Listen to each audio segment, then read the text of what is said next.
Okay. Hey everybody, welcome to another episode of BacklogBusters where we go test the Analogue 3D, test overclocking. Again, for reference, the stream should be 1080p going out to y'all.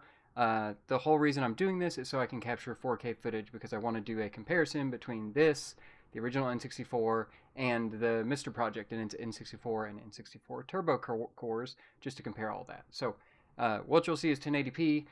It should still look really good, I think, but look out in the future. I'll be doing a comparison just because I'm interested in how this stuff compares.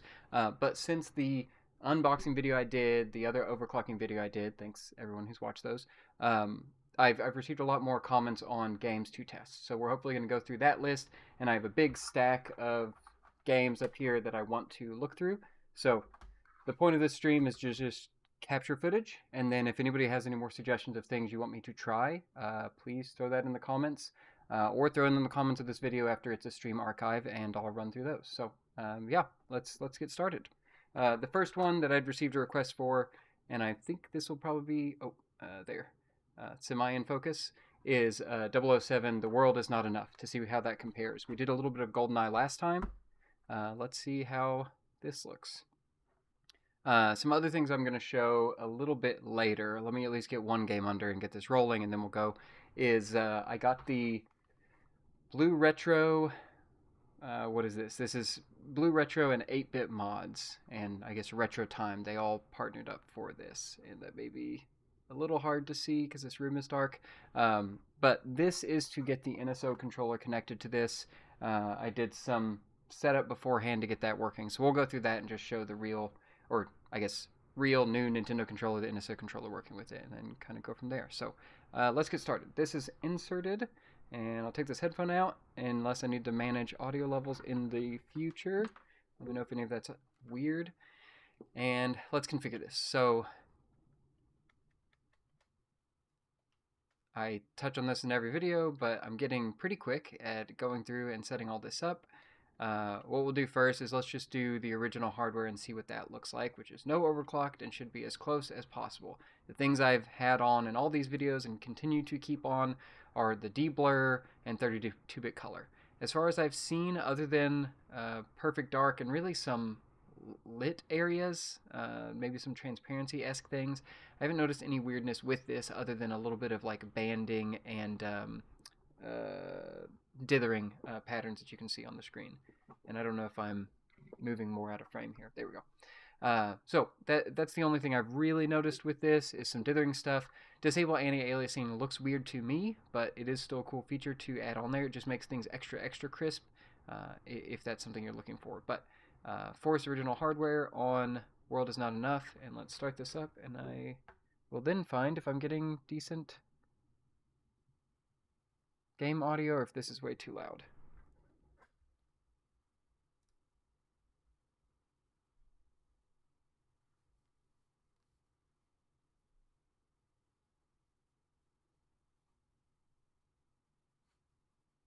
It's always hard to tell at the start of these if it is going to be any noise at all, or if it's just going to be completely silent as it goes through these credits. And now we've got a little bit of music. And I'm not getting that through the NDI link, so let me...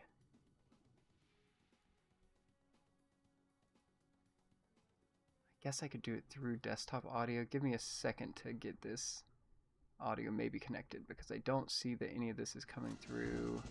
Oh, there we go. It was just extremely low. Okay, so let me know how that noise level is.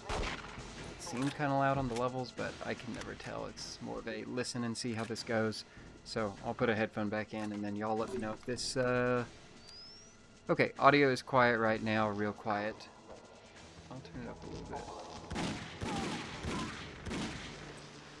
See how that goes.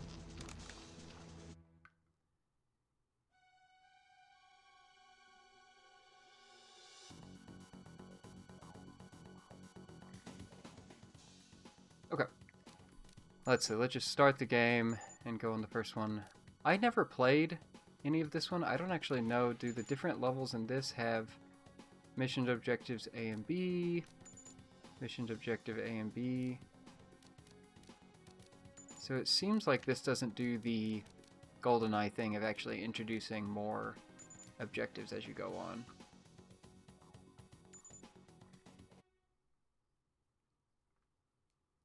Okay, almonds sounds good now. Okay, that's good to hear. We'll just let this little intro play, I guess. Wow, that video looks really rough. I wonder if that was a pre-rendered video, or if that's just what this one looks like. The name's Bond. It is James pretty... Ah, Mr. Bond, we have a safety deposit box waiting for you. Even though this is all de-blurred, this still looks pretty blurry. It also, I don't know if it's just that punch, but that is the slowest looking punch I've seen. Ah, Mr. Bond, we have a safety deposit box waiting for you. Oh, no. Okay, don't want to do that. Also wondering, yeah, let's do... Oh, okay, continue. Just to show some of these, because it's been a while since I have shown them. But here is, and let me see, I can do this so you can kind of get a view in the background. So anti-aliasing, you can see like on that carpet especially, how sharp those lines are. Anti-aliasing applies some aliasing on there. But it does make things, depending on the game, it can look more or less blurry with this on. So here's it with it completely off, that you see a ton of jaggies, but also those columns look super, super crisp now. So it's largely going to depend on the person. Also, the little trick I found for this is that because on a real N64 controller, is this, yeah, real, here's the cable dangling out, because start and select is the hotkey to pull up that menu, or sorry, start and Z is the hotkey to pull up that menu, pausing and then doing the hotkey helps you view the normal game mode while you're doing this. We can also look at 32-bit color. You can notice on the desk here, so here's 32-bit color off. We turn auto on, which I don't know when that ever turns it like not on. I don't know if they have a per game profile on there. You can see how much extra texture that desk gets just because it has more colors. It also sometimes gives the effect of almost the texture filtering turned off, to where things are maybe too crisp. That wasn't what they were going for, but I think in most cases it makes it better, in my opinion. And then blur is just this like extra layer of blur. You can see, especially on the laptop, the corners of that you'll see those pixels just really blend together, and then they sharpen up there. So you still got the combination, if nobody's seen the previous ones, that just shows them a little better. Let's see, Pinball Village. Yes, this only has HDMI out. Analogue is not known for their communication being really great. They have an analog DAC, which is supposed to take HDMI and put it into analog. It's the digital to analog converter, I think is what that stands for. And so that has long been rumored to like, oh, they're going to add support someday for the Analog Pocket and all these other consoles. They have yet to. So I wouldn't count on any of that. You can still get a cheap thing to do it, but I don't believe this has the options to output to lower, so then you'd be getting this with the HDMI out, sending it through a RetroTink or OSSC or something like that, or RetroGem to then scale it down to output. So if you're hoping to play this on a CRT, it is probably an easier process to have a Mister at that point. This seems very set up for people who just want to have a quick, clean HDMI out of their console and handle it from there. I got the appointment, but I'm supposed to go to a safety deposit box out here. Yeah, Pinball Village. It's no good on a CRT without extra stuff, which is disappointing because, as I said, like Analogue has a thing that was built to do that, but it only had support for their earliest consoles, as far as I've seen. Yes, Mr. Bond. And it's very disappointing that they've already made something with that, but I don't know if is there some hardware issue with it, or if they just given up, like did it not sell enough and then they just kind of backed out and said, well, we don't want to support that because it doesn't have that much benefit for us. But yeah, it's pretty disappointing. Your safety deposit box is ready for you in the privacy booth. Oh, is it this privacy booth? Okay. Okay, I got my appointment card. Headed out here. That's also a question that I've seen a few times sometimes worded in a less nice way and sometimes in a like inquisitive way. I'm afraid no one gets to see you Okay, so is one of my gadgets the... Oh, Do you have an appointment, sir? yes, I do have an appointment. I missed what you said about my appointment card. Do you have an appointment, sir? Okay, there we go. Yeah, the question that I've seen come up a few times in the comments is basically why this over a Mister, or should I get a Mister, or should I use a retro tank, or the one I've seen a few of is just that this is a waste of money, and it really depends. It really depends on your situation and what you were hoping to get out of it, because the Mister is great for analog video out. The Mister also does pretty good HDMI out, but it only does a max of around 1080p. And I've found that when I crank that thing up to 1080p, I experience like a decent amount of lag depending on the game. And when I'm doing my little lag tester that plugs into the Mister and does easy lag testing in there, I've noticed that basically the higher you push the Mister's HDMI output, the slower it gets, the more latency you get. So it's really great for analog video. It's also really great HDMI out or analog out if you want... Was I supposed to get in this elevator? If you want to be able to run it through a retro tank and basically treat it as a real console plugged into there and then upscaled, or an OSSC or whatever. So if you have a scaler, the Mister is great for that. Alright, I thought y'all were all on my side. I don't know why everyone is against me now. Okay, well, sorry about that. I guess I should have used stunned. So yeah, Mister's good for a lot of different things. It also supports more consoles. This is just going to be for the N64, and you're also, with the Mister, you're going to be able to go through and any Adelaide runs of the game. You're going to be able to put whatever game you want on there and handle it really nicely. You won't have to buy expensive cartridges or anything. So the analog is really good for... I have a bunch of cartridges. I have an HD TV I want to output this to, and I put the cartridge in, I plug my old controller in, and it just works. Like it seems like the people I would recommend this to would be the people who want that. They don't want any extra cables. They like just want to play N64, and they just plug it in up there, and that's all they want to do.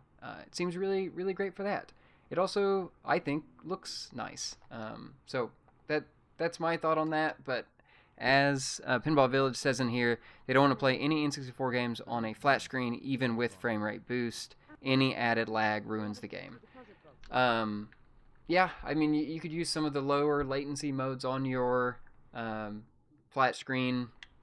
They have those OLED ones with like the black frame insertion and things that you can do there with the retro tank to get it really low. I mean, that was the whole pitch with the retro tank, was play these on a monitor and get next to zero lag with them. It would still depend on your TV if it's even capable of providing something that's that good of or that low of latency, and it's going to depend on your hardware, but it's really going to depend on your setup.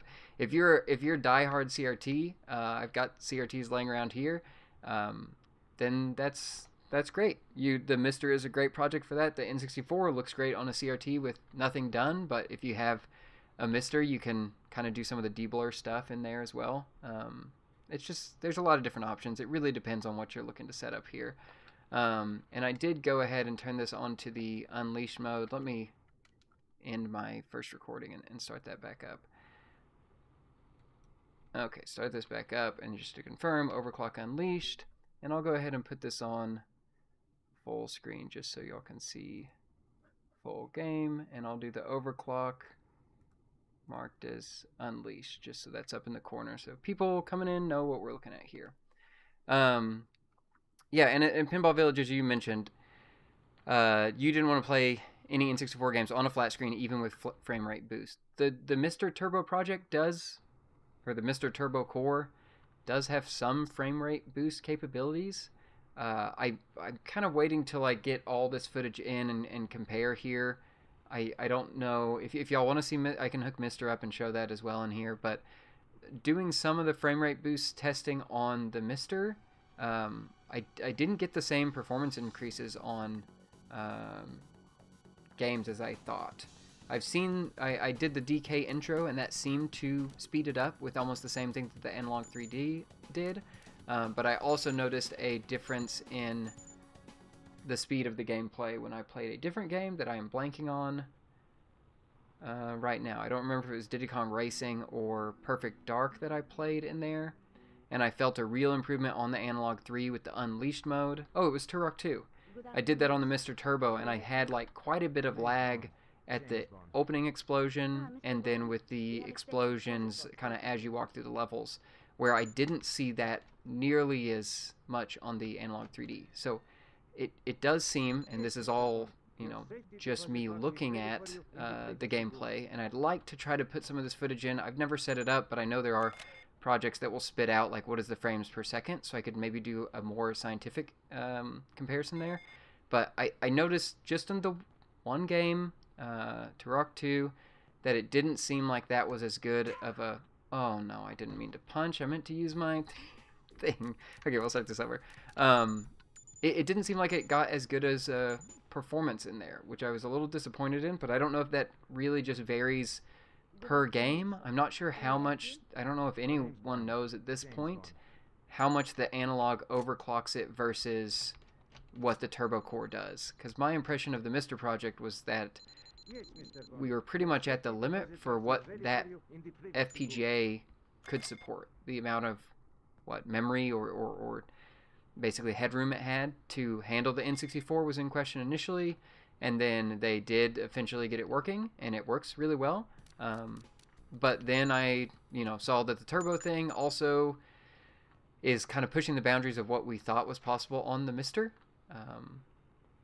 But it seems to work. It seemed like on the one game that it didn't fully go as fast as I wasn't as I experienced on the Analogue 3D. But that's just one small anecdote from there. I want to do more testing on it and do more like direct comparisons on there.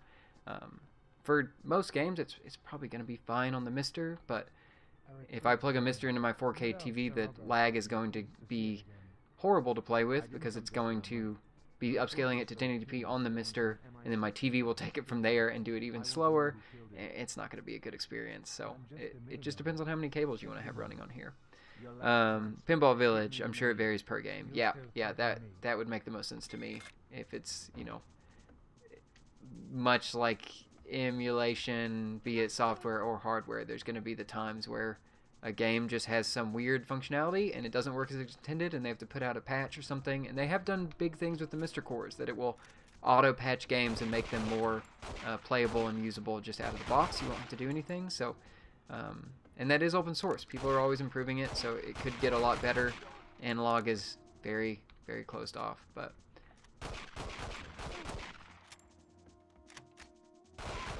I guess I should try my punch again, because that's where I really noticed it felt so slow before. Okay, that's a civilian. And then how do I... No, I want unarmed. The punch at least seems a little sped up. But, again, without a frames per second running on here, it's not going to be probably that perceptible unless it's side by side on how much faster it's running. Let's see. It'd be cool to see GoldenEye and Perfect Dark run better. I do have that on my previous video. I don't want to send you away from here. I can definitely put them in and show you what that looks like really quick. But I have done a little bit on those. And I know the one thing that we noticed was the cradle level that people said was pretty bad on the original GoldenEye. Like near unplayable at how slow it ran. People in the comments seem to say that ran faster. And while I also thought it ran faster, it still ran pretty poor even on the Overclock Unleashed. But on the original like hardware speed mode, I could hardly make it 2 feet into the level without getting shot because it was so laggy. Will this like knock this guy out, or do I just keep running? Okay, I guess I just go. Perfect Dark, I felt like was a very noticeable improvement with a lot of characters on screen and just looked really, really good. And what is my objective that I'm supposed to do before I just wander in circles? Collected that. Collected that.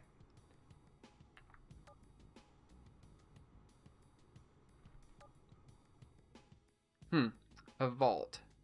And I don't think that I paid attention at all to that.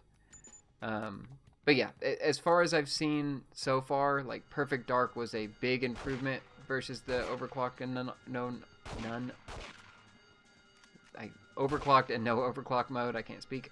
GoldenEye seemed to be improved, but not as much as I expected on there, especially on that last level. But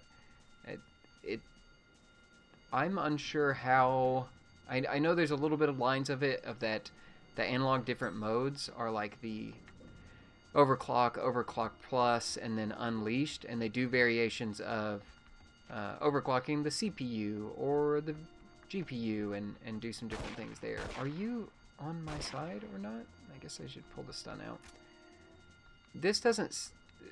this feels a little bit faster, but it still feels really slow. I don't know if it's just the difference between kind of Rare and EA taking this over, or what is this? Eurocom was this developer. It doesn't feel nearly as quick as Perfect Dark and GoldenEye, and it feels a little more sluggish, but I will say those punches felt way faster on here, and I can't wait to see a comparison of those. They're still kind of sluggish punches, but before they felt like they were punching through water on there.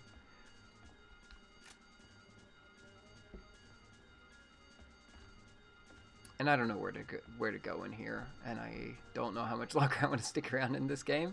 But hopefully this just gives some comparison of what this looks like. I didn't die, so, but that was just kind of due to me not knowing how to play the game. Did I have like a key card or something I was supposed to get? I can't spend the whole time in this game. I got a whole stack of them, so we'll move on. But this is the world is not enough. And we'll boot into something else. I can show those real quick. Let me go over... I'll show Perfect Dark, because I do think that one is an easy comparison of improvement.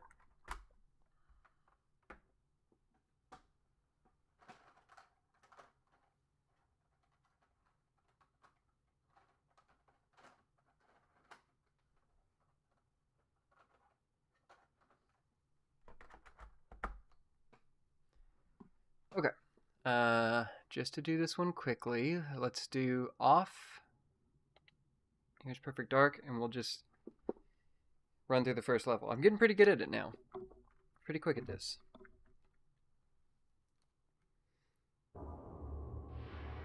And this one would probably be a good comparison too. Like if I'm seeing such an improvement on the N64, what does the Mister get me on this as well?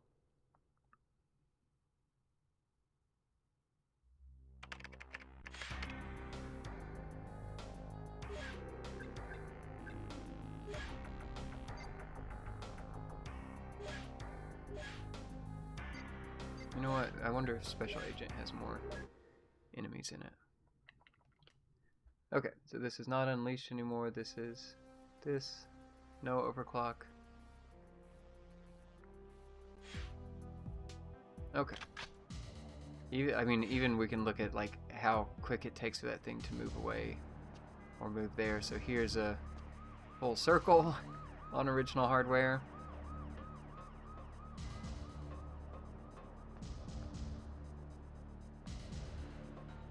Where it's so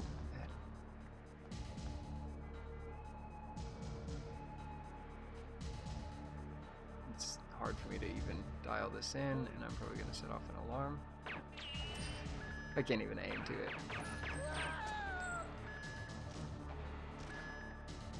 Anti-sensitive. It is inverted in so many ways. I have a lot of trouble. There's a little speed up there, just game-wise, just going inside. Hey, and we should have a lot of enemy forces to shoot through and show slowdown, because I really set off every alarm in here. Let's see. Pinball Village would be cool if Mario 64 would run at 60 FPS. Yeah, I've not seen any game that's had that drastic of an improvement, but but I think, and I don't have it ready here, I should have looked more into it, but I believe there is a, I think there are some like patched versions of games, like ROM hacks that are out there that do improve on frame rate in games, like make it possible to run at 60 in like an emulator or something like that. So I wonder if that would be something that would be possible, that you could do, but I think it would have to be a ROM hack that kind of unlocks the ability and maybe optimizes some things, and then you would throw it into an overclock. So I don't know how possible that would be in most places. Okay, so there is a little bit of the intro there, and then let's go in and go to Unleashed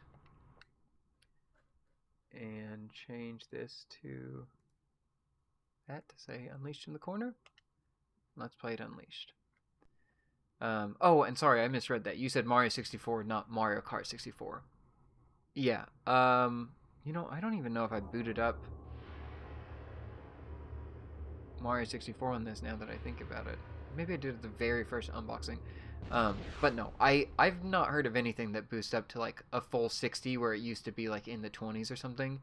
The most I've kind of felt and guessed at is that, oh, this game used to be sub, 20 frames per second, run into the 10s. It now runs at what feels like a locked 30, or at least a really smooth frame rate.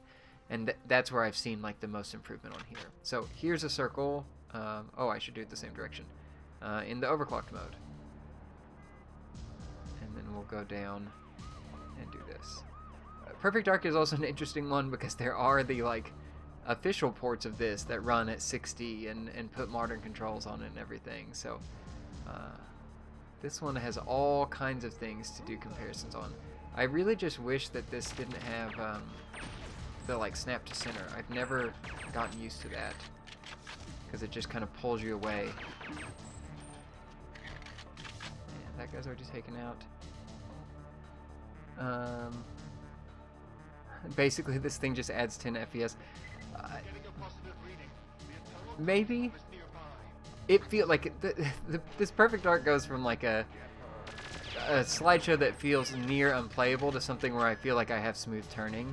So this feels even better, but it may be that it's going from like 15 frames a second to a locked 30 or something like that, or close to it. But this is one, just playing it, I would almost never want to go back to fully original hardware on it, just because it goes so slow. Who are you and what are you doing here? But it's still not perfect. Like, you still get a little framiness. It just is a nice benefit for me on like, I would like to play these real cartridges on real hardware, but if this makes the gameplay experience just a little bit more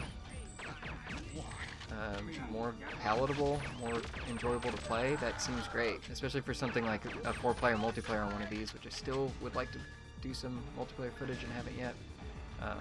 There's an option there.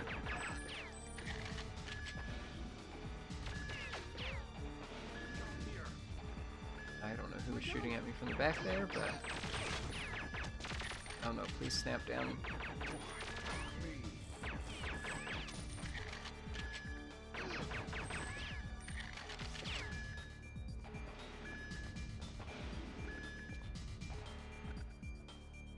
Yeah, Pinball Village, it's still not perfect, no pun intended.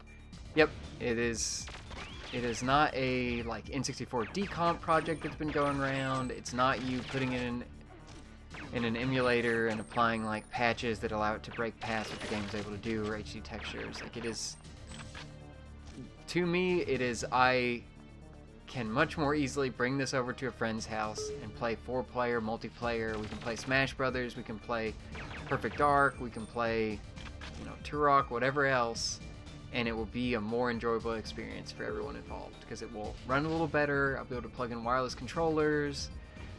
The Mister only has so many USB ports, and sometimes like mapping the controllers before each game is a little annoying. So to me, this feels like this is the plug and play option, but it's still going to depend on what you're looking for out of this.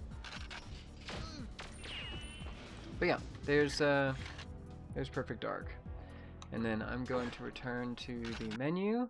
And another one that someone had requested was Mega Man 64 to see what that looks like, which I'm very interested in because I had picked up Mega Man 64 just when I started like being able to go buy retro games years ago, and I had picked this one up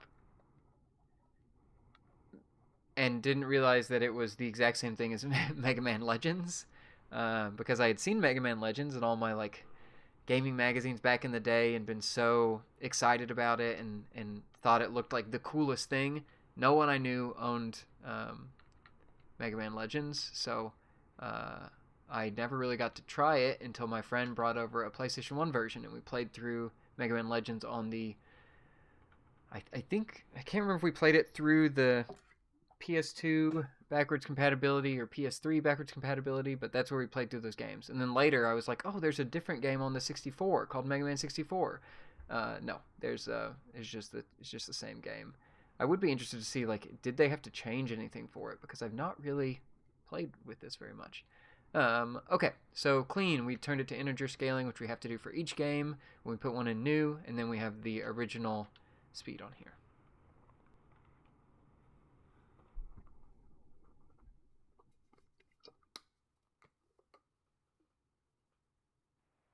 In a world covered by endless water, people are forced to eke out a living. Oh, does this have a save on it? Yeah, it does. Okay. That's easy. We can go right to the forest and look at this. Another thing people had requested, which I'll have to see if the cartridge just happens to have a save on it, but it was Banjo-Tooie in the later levels, where I guess it's the really large ones. I don't know if I can get to that. I may have to spend some more time. I haven't played through Banjo-Tooie before, so maybe that'll be a comparison when I actually play through that game to see how it works on here. But so far, this looks pretty similar. I don't know. This N64 game, at least from the last time I played Mega Man Legends, maybe this is like a little lower resolution, but I can't fully tell. But it feels decent. Oh, that was a drastic change in, like, you see that frame rate drop from here? When I get towards the door and there's hardly anything on screen, I move so much quicker. And then the second I go back here, it just starts to chug. So maybe this hallway will be a good test of...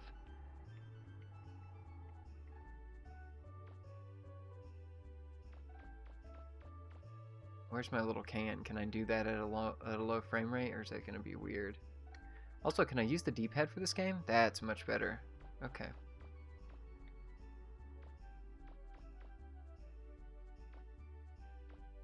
Well, I say that's much better, but...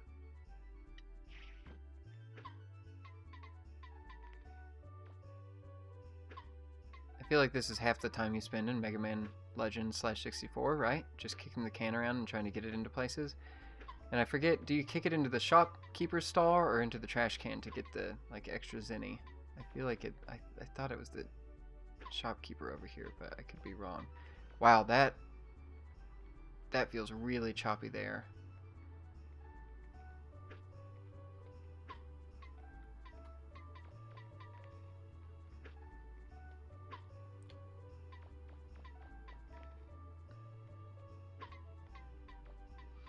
Okay, let's see, can we get to, I don't know if I actually can get a citizen's card yet. I guess we'll go talk to this officer out here.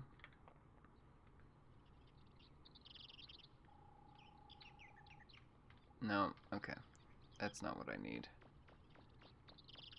Let's see if Roll remembers.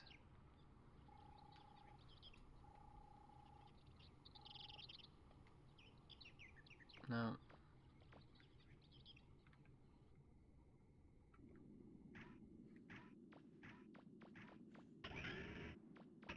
Good if you're supposed to, like, do the first dungeon and that does this. But this game, anytime I saw this in magazines, I thought it sounded so cool, because I loved the Mega Man games growing up. I never was good at them at all. But I always thought they were so cool. And this being like a Zelda version of Mega Man seemed just incredible, and you get to equip all the different armor types, which always looks so cool. And like the later Mega Man X games, as they added more and more armor types and different things you could unlock and different like armor pieces. This just seemed incredible, and it is extremely fun. Like when I went and played it, it was a great time. I would like to go back and play them at least some other time, but I was planning on doing that ahead of, you know, a Mega Man Legends 3 release, and that will hopefully still happen. I've not given up hope. Okay, we've done a little fight here. Let's go see what Unleashed looks like on this. So we'll go back, quit the cartridge, configure hardware, Unleashed.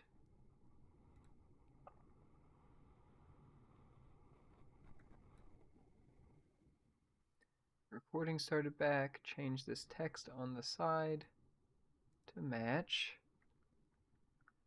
and start this one up.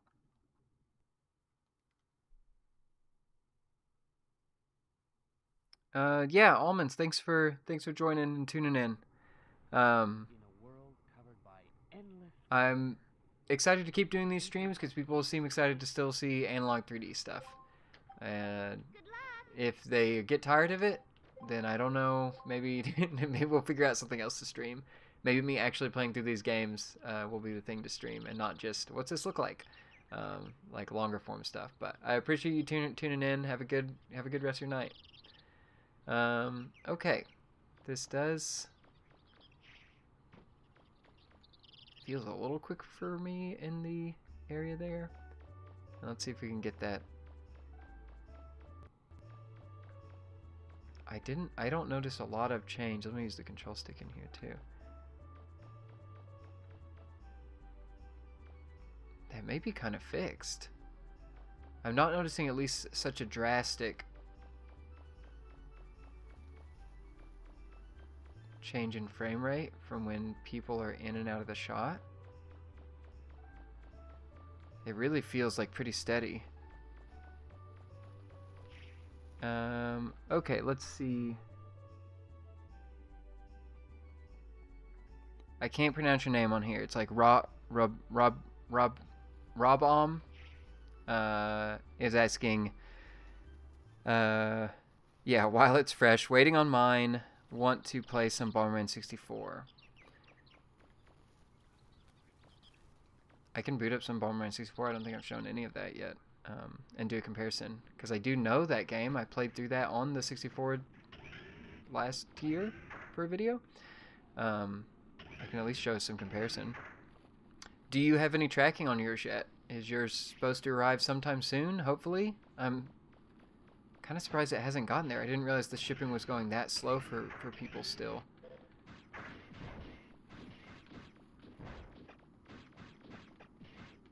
But I also don't remember if I paid for like extra fast shipping and there were options out there, or if I was just very lucky for once. Because normally I feel like my shipping is atrocious, but this one got here pretty quick.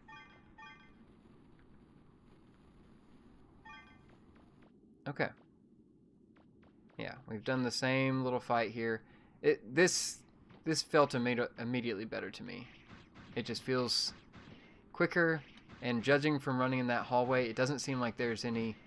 It really feels like it's just even things out. Like before it was slowing down, and now it just seems like it stays locked. I wouldn't say any of this feels like it's like a... just best guess. Doesn't feel like it's like shot up to 60. It just feels like it's been locked at 30 or whatever the smoothness was supposed to be in the first place. Let's see. Raboom, that's what I'm just going to refer to you as because that's the most I can make out of these characters. I'm sorry. Play on. I ordered it from a pre-order on eBay. They got tired of waiting, so they sold it pretty cheap. Oh, okay. Well, I'm glad to hear that those eBays are not just like horrible scalpers. They are people who are, you know, just got disinterested and they're hoping to sell off something they ended up not wanting. I had assumed most eBay listings were just going to be like, oh, this person, this is just their job, and all they do is sell this stuff the second after it goes live. But yeah, I hope that makes it to you soon, because I've been having a blast with it. I don't know that I could, like, I don't think most of this is justified in, like, do people need this? Do I need this? Probably not, but for someone who's super nostalgic of the N64, I've been having a great time with it so far. Even though I do have other ways to play these games, this has been the most convenient for me, and I appreciate that about it. Okay, there's Mega Man 64 overclocked. I'm sorry I didn't show a ton. I guess I could... Let me see where that save file is at. That's further out. And my capture utility just crashed, so give me a second to start that back up. But let me boot Mega Man out to the main menu and see about this further save that's on here. And maybe that'll show a little bit more of the game. Especially because someone did specifically ask for this. I don't know if they just want to see a tiny bit of one little dungeon. But, okay. Here's this. We're still in the overclock mode. I'm not going to change that. I think we've shown a decent amount of just what that looks like. And let's do, okay, City Hall 4 hours in. This hopefully means we can just run around the town for a second. You know, I really want to compare this with the PlayStation version, because I also don't remember this much fog. Especially if I'm up on... Am I up on the hill right now?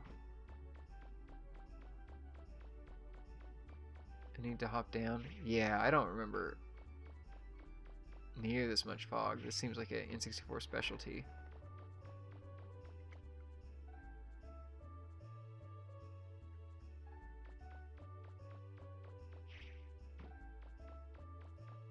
You know what? It seems to play like Mega Man Legends, and I guess that's what's important. With all my strafing abilities that I could hope for. Oh, that's weird. I guess because you're normally on the control stick, you can use the Z button to strafe left while you're on the control stick. I was wondering if that was some shoot or special button there, but no. Okay. Yeah, this wasn't that much further. I don't have like a dungeon that I can immediately walk into here, but it's still cool. Cinema Storms, what's going on? How are you? Any particular games you want to see played or want me to boot up here? I hopefully have those things that people would want to see. Wolves are out here. Oh, and I can't use my buster in the town, so I'm just left to the wolves. Oh, they can't get me up here, can they? Okay. Let's try another game. Mega Man 64 out of the way. Perfect Dark out of the way. World is not enough. Out of the way. Let's boot up Bomberman 64. Okay. And then let's send this back to plain. No overclock. Display mode.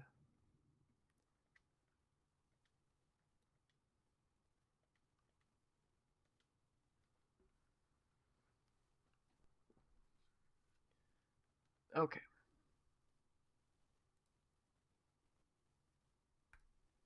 Here's Bomberman 64.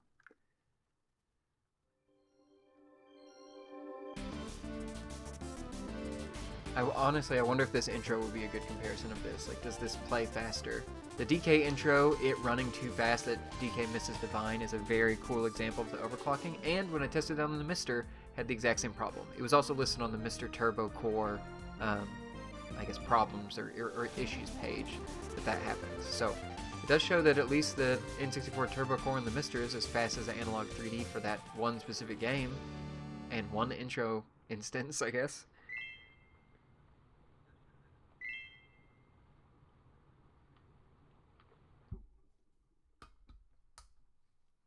Okay.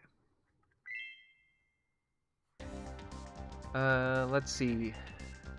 For Boom, I didn't grow up with the 64, played some as an adult, just been a fan of Analogue for a bit. We'll see how much fun we have. I'm only doing Japanese versions. Oh yeah, that'll be interesting. Especially because a lot of those games are cheaper than the Japanese versions.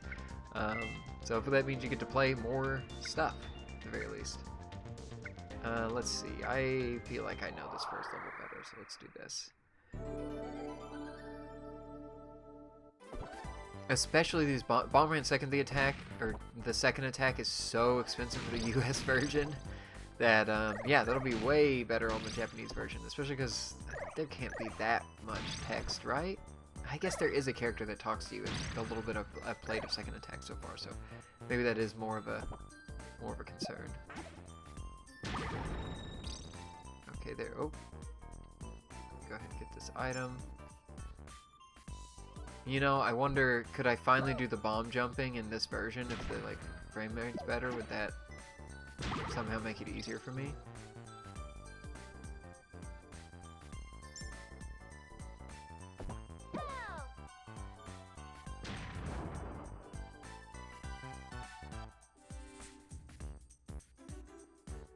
Oh no, I blow up this pillar. That's what I'm supposed to do. Right? Yeah. Okay. And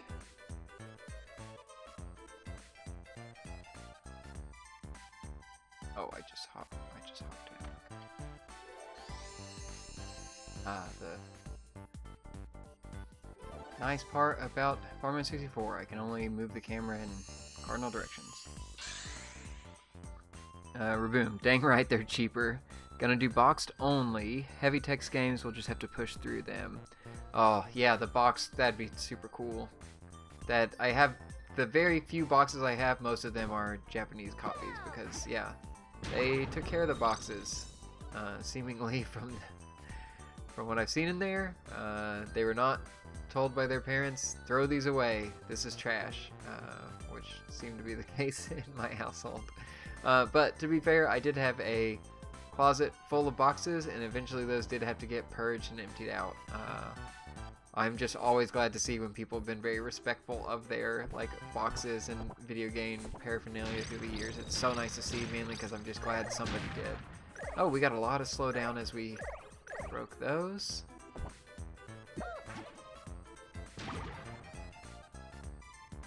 A lot of slowdown as we went up the stairs there. We may not have to leave this very first area.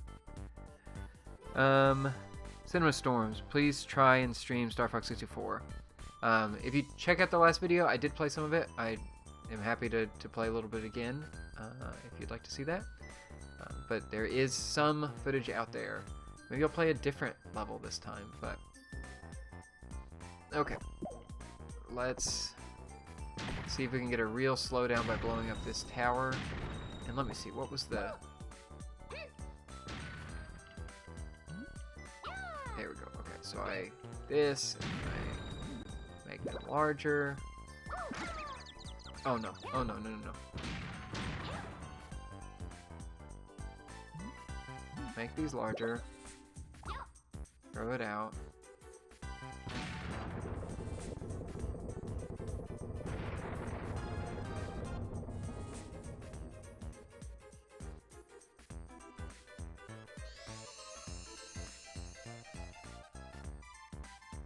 There's another crystal in here. Okay.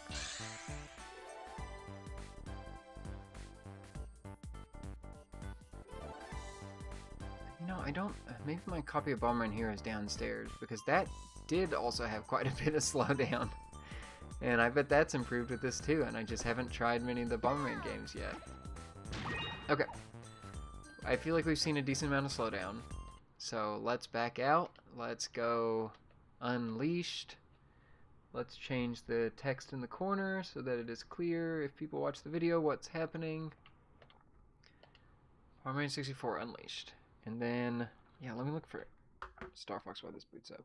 And I'll try to pay attention to these intros.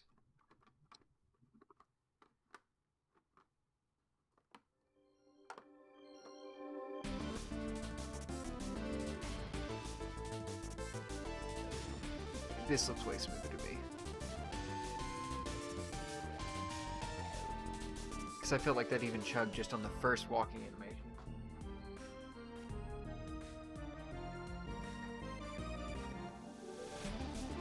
Can I not keep StarFox up here with me? I'll have to go search for it. Okay. Bomberman 64. Adventure. First save. First level. Agent X Rifle, how are you doing? Good to see ya.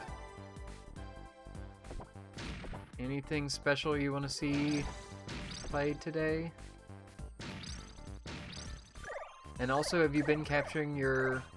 I guess, I forget, was your Analog still in shipping at that point? Have you been testing any of the N64 multiplayer footage to see if Unleashed improves any of that?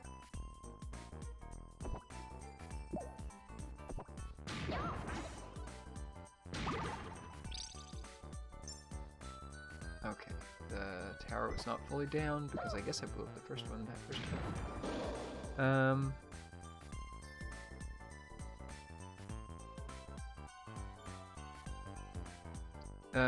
Boom, I've seen some videos about changing options. Thank you for showing me live. Oh yeah, no problem. I can show more when we end and show you like the system settings. There aren't many of them. Cinema Storms, do you like funny video game commentary? I guess so. It depends. I like videos that are like, I don't watch a lot of live streams. Typically. I typically watch like finished video retrospective stuff. A lot of times that's what I've watched, but I don't know. Is there some channel you're recommending or anything you're throwing out there? Agent X Rifle. I tried today, but they wouldn't play it with me. Yeah, that's a problem I've run into. Granted, I've only tried to force people to play the N64 multiplayer with me a couple times, but people have been largely disinterested in it, which has been so sad to see.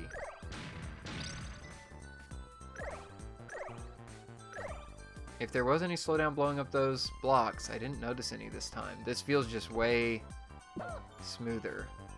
And this makes me very excited because stuff like this, like it's not bad most of the time, but there's just moments of slowdown.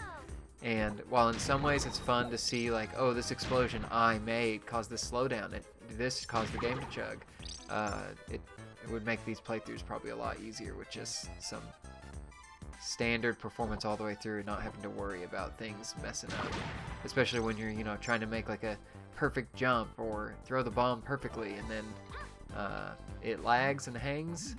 This will be a nice improvement. Okay, that's going over there.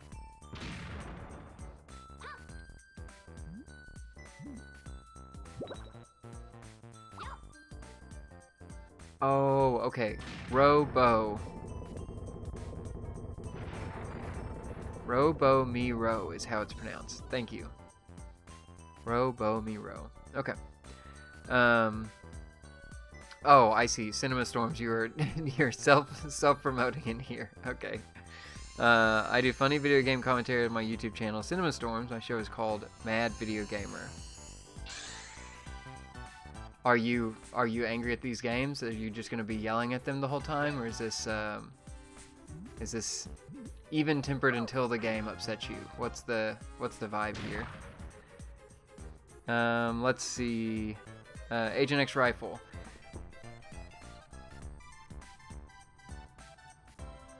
If someone asks me if I'm interested in a hobby that I'm not, I usually am still willing to try it. It was disappointing because we used to play Conker's Bad Fur Day multiplayer with the bots. So I was hoping to test that. Yeah. My worry, I'm hoping I will be able to trap some of my friends in a room where they will be forced to play N64 with me and we'll have to record gameplay footage. The only thing I feel bad about is like I will ask them, okay, let's play it once in the normal mode and let's play it once in Overclocked, and that they may not find as interesting. But I feel like I would hope that most people who played N64 as a kid would still be excited to play these games now, but maybe that time has passed. I mean, you've got a actual instance of it already where people are turning down the opportunity.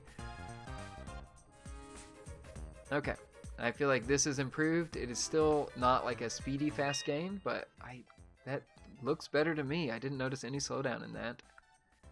And let's pop another game in.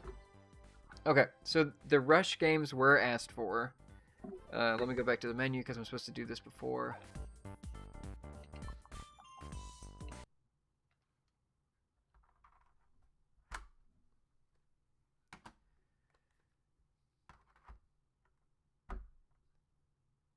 Okay, Rush 2049. Display mode, clean, integer, original. The other thing, I guess while I'm in these menus, you can hit the L and R bumpers. Honestly, they display left and right in the top right all the time here. Did this freeze again? Huh, I'm not seeing the footage out there. Hold on, let me see. Because I'm still showing Bomberman from Elgato. And yeah, Conker was something I wanted to show today because a few people had asked about that. Yeah, I'm not seeing the main menu here. So let me reset the capture utility. Okay, quit the recording. Yeah, that froze up a little bit.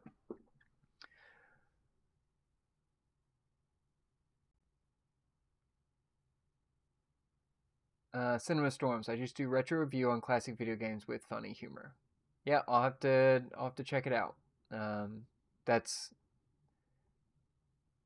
basically very similar to what I do, except I don't think I have the funny humor constantly. I just am trying to look at the game, and I am hopefully trying to go through and just unpack my thoughts on whether or not I'd still like the games today. But we're all in the same classic game land here. Okay, 4K capture utility has seemingly messed up. Let me see if I can get it back up so we can get this working again.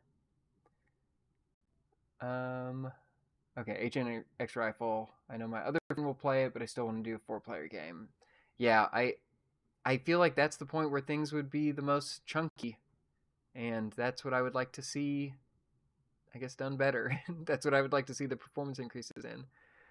4K capture utility. I'm hoping I can get it back up and running. It's really giving a lot of issues here. Come on, just show the footage. Let's see. Cinema Storms, Conker's Bad Fur Day is awesome. Yeah, I will boot that up soon and we'll go look at that. Agent X Rifle. Maybe I need to offer 420 booze snacks like greasy pizza and curly fries. And amazing chances of sugary beverages. An incredible amount of sugary beverages. Yeah, I mean, that would be it, right? You're trying to hearken people back to the days when they played these games. You probably do need to provide all the, like, where are the bagel bites and pizza rolls? Like, get them back in the mindset, and then they'll really want to play these games. Okay, OBS open backed up. All this is working again, but I did want to show. So there's this big L and R button icon on the right of the top right of the screen, and this shows that you can use the left and right bumpers, or I guess triggers in this case, whatever these would be on the N64, to go through the menu options. And the menu options are settings and library. This has the different stuff. So I think, what was it? Pinball that was in here earlier was talking about not wanting to play this on a flat screen because of the inherent input latency from HDMI out to something like that.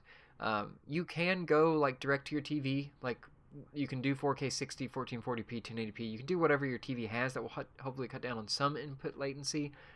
You've also got the auto low latency mode, so you can turn this on so hopefully your TV detects it and will lower the latency. There still might be some inherent stuff in there. And then what you don't get, and I'd seen people asking for, is like on the RetroTink you can do black frame insertion, which makes it look like there is less, I think, like persistent pixels as things are moving, so it looks more clean as stuff are moving, like a CRT would do, kind of the rolling waves of refreshes. So that none of that is built in. You basically just get the about. You get system, which also gives you no options other than, I guess, just reset the whole thing. And then under display, you get what the display mode is, and then this, the auto low latency mode. The HDR sync mode, I can't do any of these. I don't know if this is just because of the monitor I'm on that it detects that I can't do any of that, but I think there was someone in the comments on one of these streams saying that their HDR was causing some issues. So that may be the case. Maybe depending on the HDR capabilities of your TV and what's possible in there. So I don't know, because what I'm streaming and capturing from is just a LCD monitor that's pretty basic. So Okay, I'm going to hit record on this, force original hardware. We're going to do San Francisco Rust because I believe I had this game requested as well in the comments, and then I have another Rush that we can try. But so this is original. We'll just play single race.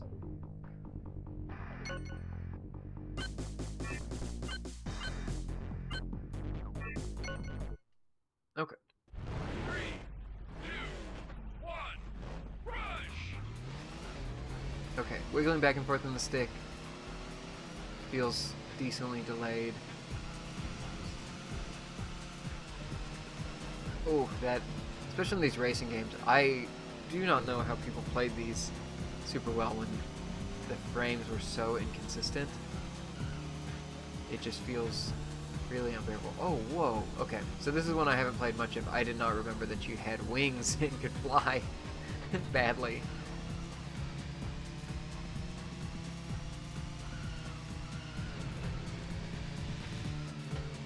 Go through here. Is this a shortcut thing? Nice.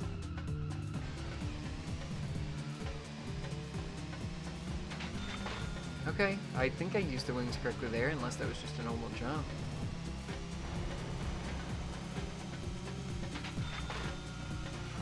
Are these, like, this reminds me of almost Sonic Racing or Sonic R, because it seems like I'm collecting these items that I don't know if these do anything for the standings, or if you're supposed to, like, win a race in first place while collecting all of these to, like, unlock new characters or cars, or what that does for us. But collectibles on the racetrack that count up reminds me a lot of Sonic R, and I don't know if that is good or bad.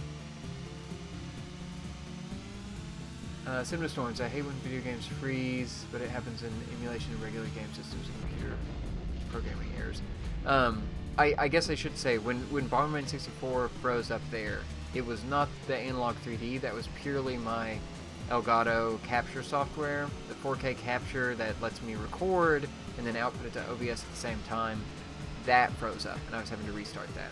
The console was fine, it was continuing on, and I was trying to show menu options, and then I wasn't seeing them on the stream, so that's what clued me in. So, I've yet to have a crash on this that I can think of, or any times where the software crashed, and really, other than the games not reading on maybe the first or second insert on some games on here, which is probably just either they're a little too dusty and I should have cleaned them before putting them in. I have cleaned them. They've not been put into another console since then, but maybe just collected dust.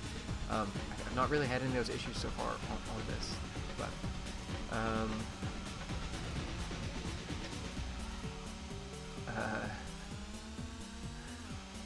the Easy Snacks and Ruined Days. Have you tried 1080? No, I have not tried that yet. Oh, I should have put my wings out to fly there. Okay. There are sections of this where it feels like pretty smooth, but it's mainly when I'm on a straightaway. When I turn, that's when it feels kind of rough to me. But okay, let's quit this. Let's go back. Let's configure. And I'm gonna have to scroll back up to find this again. Let's see. This was.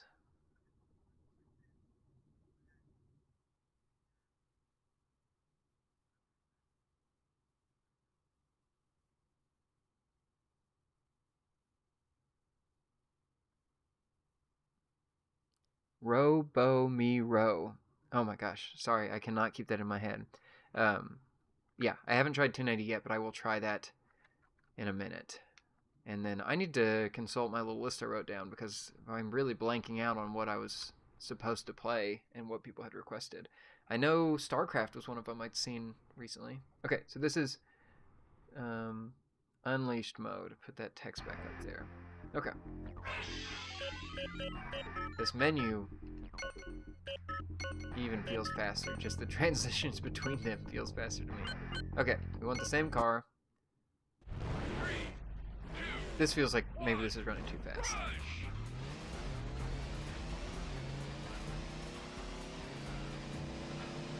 Is a little better. It still feels like I'm getting maybe a little slowdown around some of those trees popping in and out. The the speed of controlling your car when those wings come out still feels slow, but I don't know if that's just a game thing. Like, it's really hard for me to steer my car with the wings out, but that may just be the game. I don't know. If this is running at like a perfect 60, maybe that would not be a problem, but oh no. Oh no, how do I reverse in this game? Yeah, I get wrong way, but okay, there we go. Cinema Storms. Yes, I tried Resident Evil 2, I think in the very first stream when I was first unboxing and testing this. Because I believe someone mentioned, I think Modern Vintage Gamer had tested Resident Evil 2 and had desync with the video and audio, and then I think it got like worse and worse as you basically exited the intro cutscene, and I did not see any of that. So it did seem like one improvement. I don't know if that was improved from the like review firmware that was on this device versus the release firmware that I downloaded for it. But there is video footage of that running in Unleashed because we were trying to test and see if that was still happening or if that was an old firmware they were on. Okay. I would say Rush 2049 feels playable, but still very, very hard to control. And we'll go back through here because this is what we've done. Oh no. Yeah. If this is any sign, like it is still pretty hard to control. Oh gosh.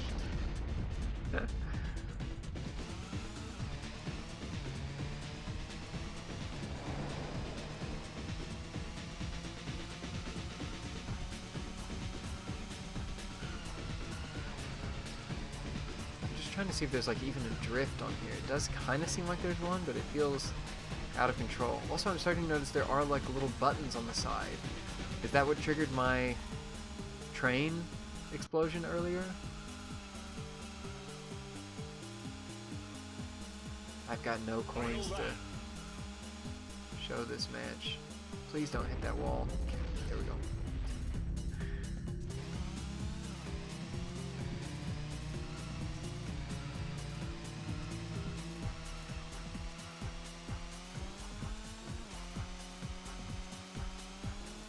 Also, there's such a strange heads-up display on the like left side of the screen. I think that's what it is heads-up display. Yeah, I want to open these wings and fly, but it is making it really difficult to do anything. Okay, we are gonna make it past this train this time. That was green. Does that mean that that was like it was safe? Okay, there we go. We managed to recreate that, so we have some matching footage of the same jump. And let's get this gold coin and crash on this.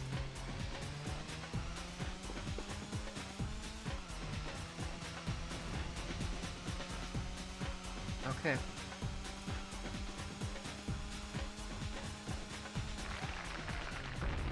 There we go, 5th place, and I guess I explode if I do badly, or is that because I smashed into the car afterwards?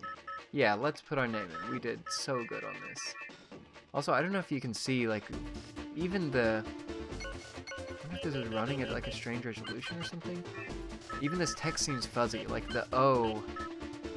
Those aren't sharp pixels. I wonder what's going on with this game. Are there options on here? Options...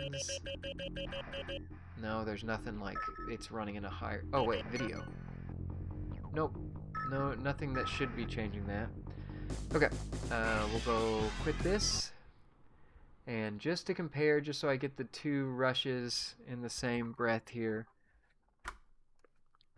let's do Rush Xtreme Racing. San Francisco Rush Xtreme Racing. And see if this is any different. Okay, configure, display mode, clean, integer, hardware, force original scaling. We'll switch this. Did I forget to change that text, or did I? I don't remember. Okay, we'll stop this recording. Start a new recording. There we go. Let's see. Cinema Storms. The controlling looks really hard to manage, and with the terms, they seem difficult to move with, in my opinion. yeah, I would say it did feel very difficult to control. That didn't feel like the best to me. Okay, extreme racing. We'll do one race. I guess we'll just do the basic one. Okay, and we'll just do beginner because I am one. 2, 1, rush! Is that a little silver collectible to the top left? Are these games all about picking up little things as we go? I assume this was the first, right? And then the space variation with wings and cars, like the future 2048, comes after that? Checkpoint. Okay. This is a little calmer right now. But if I don't have wings, what's the point? That was so unique, even though I couldn't get control of it at all. Checkpoint.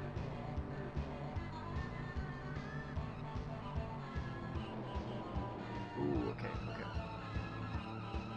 Yeah, I'm not feeling like a great... This isn't like a power slide game as far as I can tell, or I'm not managing to pull it off. It feels like a in-between sim and arcade racer, just with like... how little immediate fun drifting I can do. That's how I'm judging racing games from now on. It's just, can I drift easily within the first couple button presses? If not, it's a sim racer. That's got to be a great metric to go by.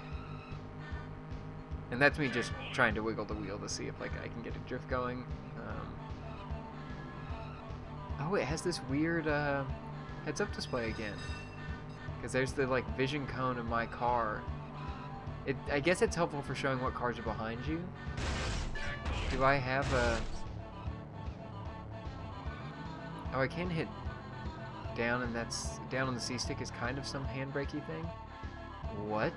Oh, that must be the reset. Up on the C-stick does like a reset. I thought I had my wings again. I thought it was working. Okay. I'm not noticing like an extreme amount of slowdown on this. It seems less wild than the last one, where it was immediately apparent how rough those cars felt. But let's try. Okay, nope. Oh, nope. I didn't mean to restart that.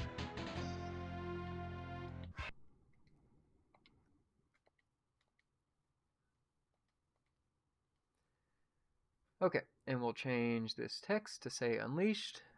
And I'll stop the normal recording and then be recording the Unleashed version. There we go. San Francisco Rush.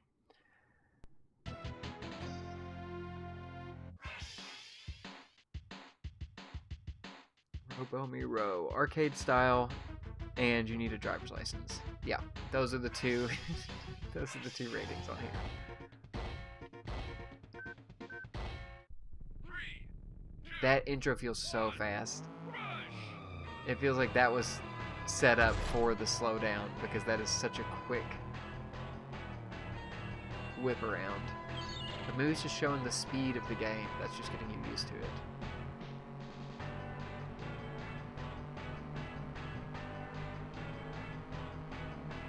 Checkpoint. And sure, I could have chosen a level further in the game, and that might have been more exciting. But this isn't the most exciting racer that I've played today. It seems just racing. Nothing special. I would be interested in how to find all those collectibles. It does seem at least like this series is about finding little hidden spots, so that's cool. Like I saw this area down here earlier. Oh, whoa, you get so squirrely on this stuff. Okay. I've been playing some Burnout adjacent stuff, so I really thought I'd be able to break through that. I completely ignored that the sign said detour. Granted, it had a low pixel resolution at the start. I couldn't see it from further away. But that one's on me for sure. Checkpoint.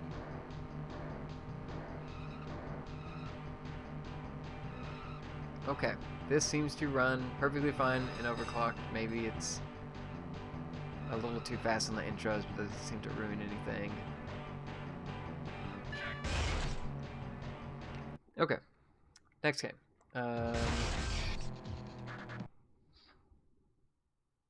Do that out. We'll set this text back to say no overclock just to get us set.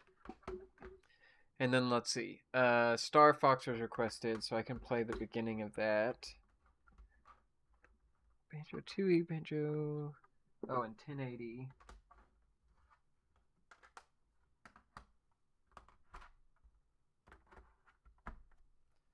We'll do 1080 first because I found it first.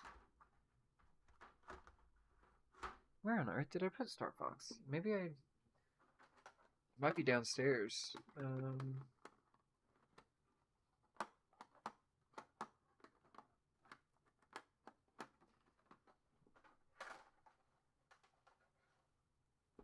It must be.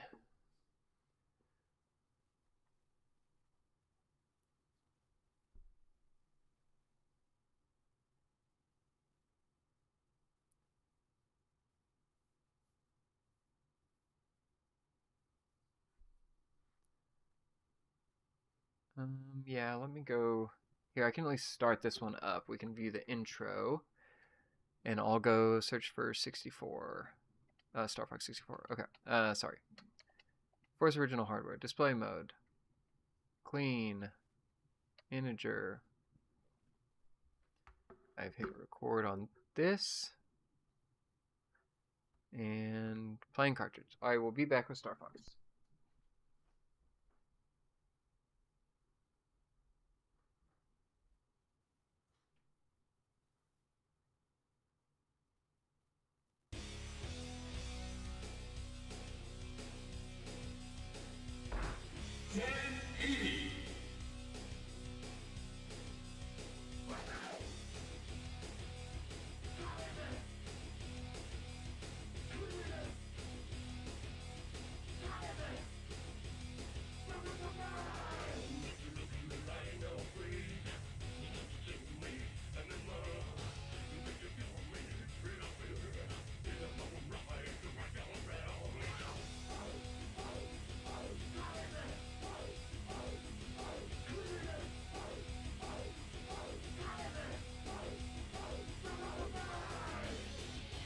Okay. StarFox has been retrieved. Let's see. Agent X Rifle. This game makes me think of a video by Kaz Taldal, R.I.P. I don't know that I've heard of them, but I'm really sorry to hear if they've passed away. That's awful. I don't know if their videos are like still up or anything, but I'll have to check that out. Let's see. Row, bow, me, row. This should be fun. Love StarFox 64. Okay, sorry, I'm waiting you late a little bit longer for it. Oh, let's play San Francisco Rush by Kaz Taldal and explain why we love the Analogue 3D.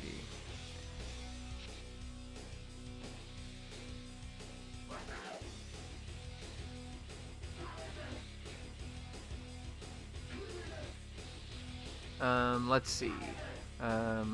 It's 16 years old. Wow, that's a really old YouTube video. Robo, me, row. Man, 1080 still fun. Need to get to bed soon though. Might have to get you next time. This soundtrack though. Well, thank you for watching. If you do have to head out, I understand this is a late stream, but I still wanted to test stuff and I had a little bit of time tonight, so. Okay, so let's just do a match race. This is on original hardware. Overclock none is showing.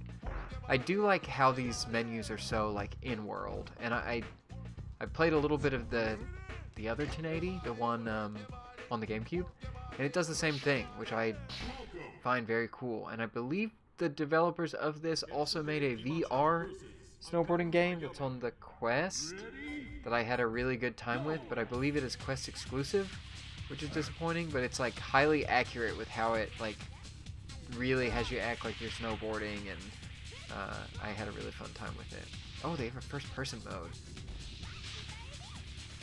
disorienting, but cool. Oh, okay, I can switch board styles there. Is this... Oh, sorry. Okay, this has me crouch.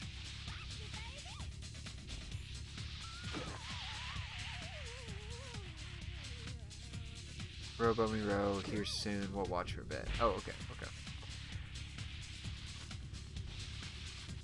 Okay, I will say this... there's, I guess, a little bit of slowdown. But this one's extremely smooth.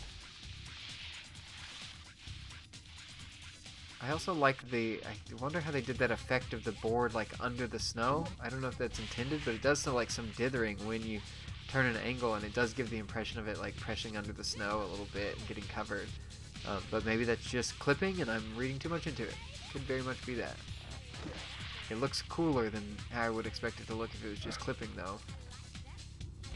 And you can't crouch the like whole time. It seems like you have kind of a limited amount of time to crouch, or I'm just not holding the button down far enough. Yeah, he stood up a little bit right there. Okay. Hey, really, that played really well. I have no complaints about that, but let's go see what it looks like if we overclock it. And I am hitting the wrong buttons? That's not what I'm intending to do. Okay. Quick cartridge back here. Configure hardware. Unleashed. Okay, here we go.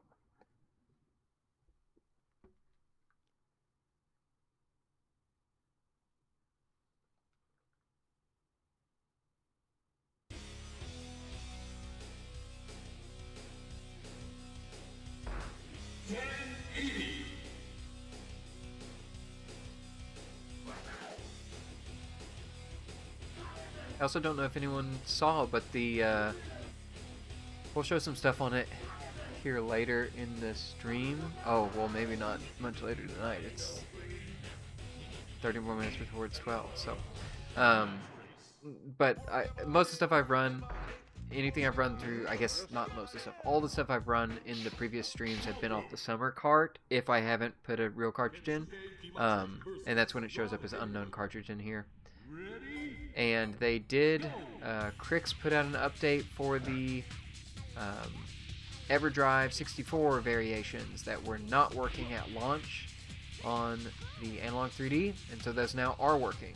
But I did see that you have to plug them into an original N64 first to run the firmware updates.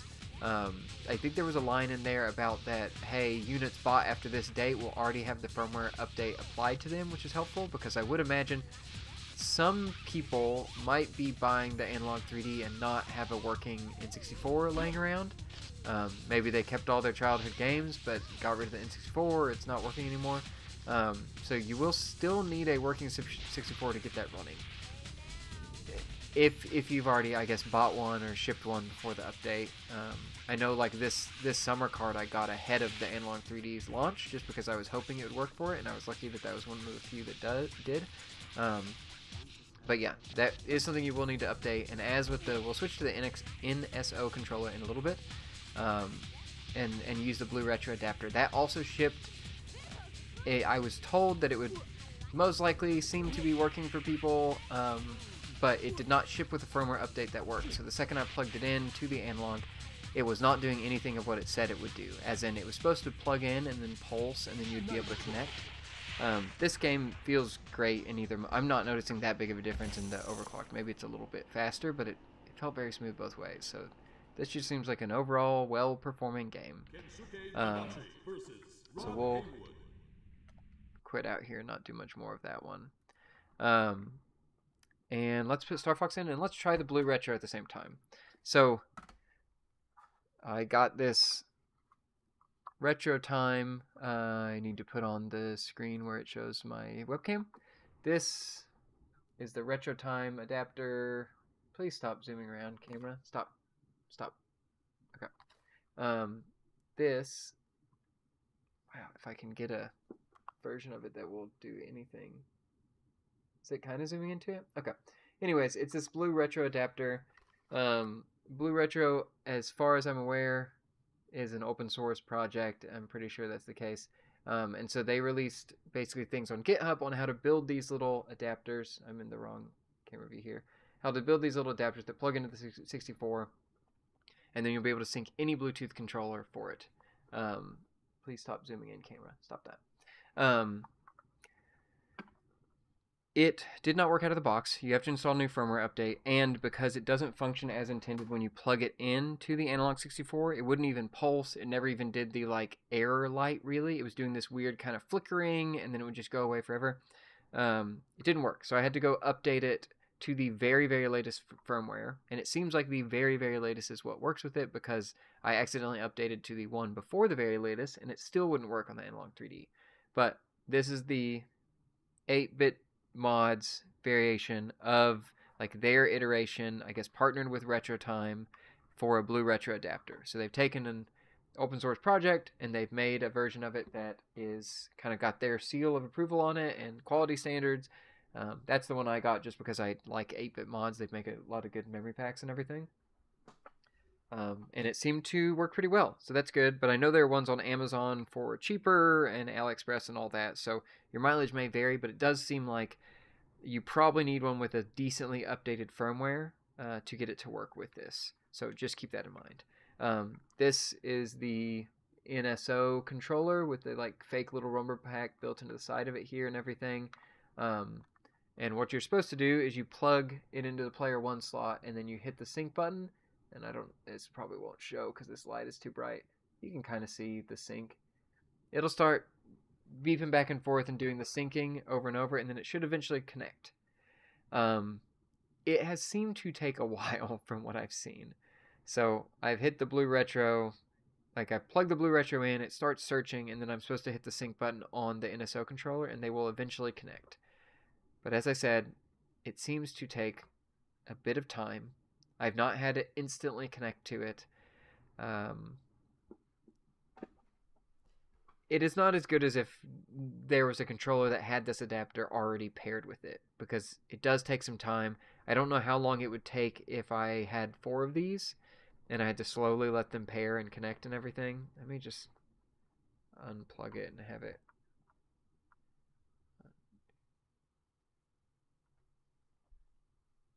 Okay, there we go. And I said that wrong. I have to pair it, you hold the button down for 3 seconds, and then it goes into a slower flashing mode, and then that pairs it. I was hoping, because these had paired in the past time, that it would remember it. And so I would just hit the sync again, it would reconnect. It did not seem to do that. I don't know if that's on me or something else that's the issue there. But what I am seeing is I am not able to control this menu. So let's see. Let's plug in a real controller in port 2. Not able to control. So let's turn it off and turn it back on and see if that does anything.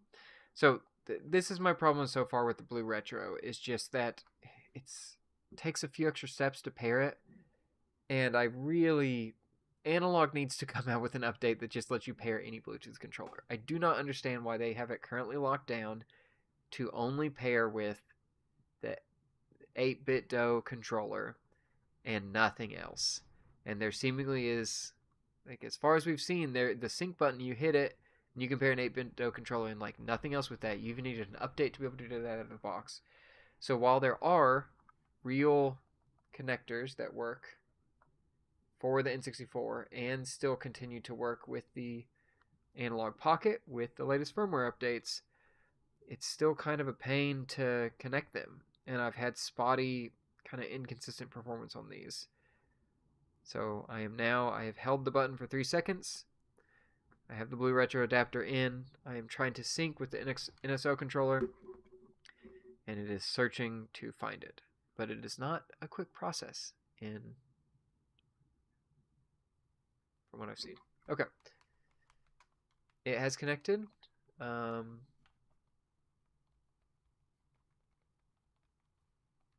And I can't control the menu again. My NSO controller does show here we go.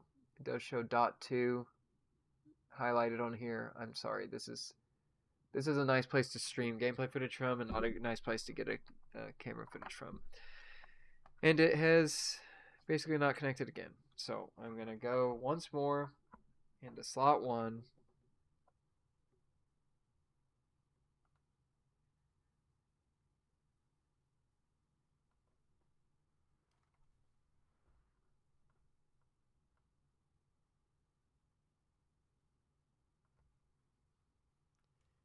Syncing again. So this may be a dud. I mean, I had gotten this working previously. Okay, it is lit up in slot 1. There we go. It just it's a little inconsistent. I do not know if this is on Analogue's end or their end. My guess would be it's on Analogue's end, because Analogue didn't have support for the EverDrives, and EverDrives work on real hardware. This works on real hardware. It's inconsistent on this.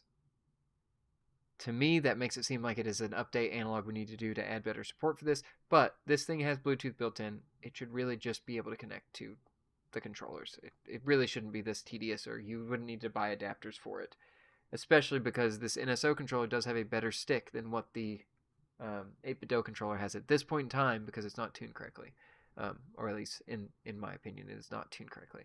Okay, now that we've got this connected, let's see, what did I need to catch on? Oh, Robo, me, Ro, left. Thanks for watching. Sorry you had to bail out, especially before I even tested your StarFox 64. I'm sorry. Let's put that back in. Okay, Agent X Rifle. Try Yoshi's Story with different filters. Yeah, I can see what that looks like. I did bring it up here. Yeah, money is why they're not connecting this to the controllers. Yeah, probably. And then give it time to connect. There are screenshots from the proto versions working with Xbox One and such. Heck, it even said save states. Is that like proto versions of their site or something? I don't think I ever had seen that stuff. Yeah, you're saying, so we can hope. My NSO controller connects instantly with the adapter. That's good to hear. Do you have anything in the other slots? So I am glad yours is connecting instantly. Hopefully that does mean either, I don't know, because of the fact I unplugged a real controller and then plugged this back in and didn't restart. Maybe there's something there that causes an issue, but I don't know why it would do that. And I don't think they did the comparison on this now that I'm thinking about it. No, don't reset. Quick cartridge. Figure, display mode, clean, integer, hardware, and let's do the basic initially.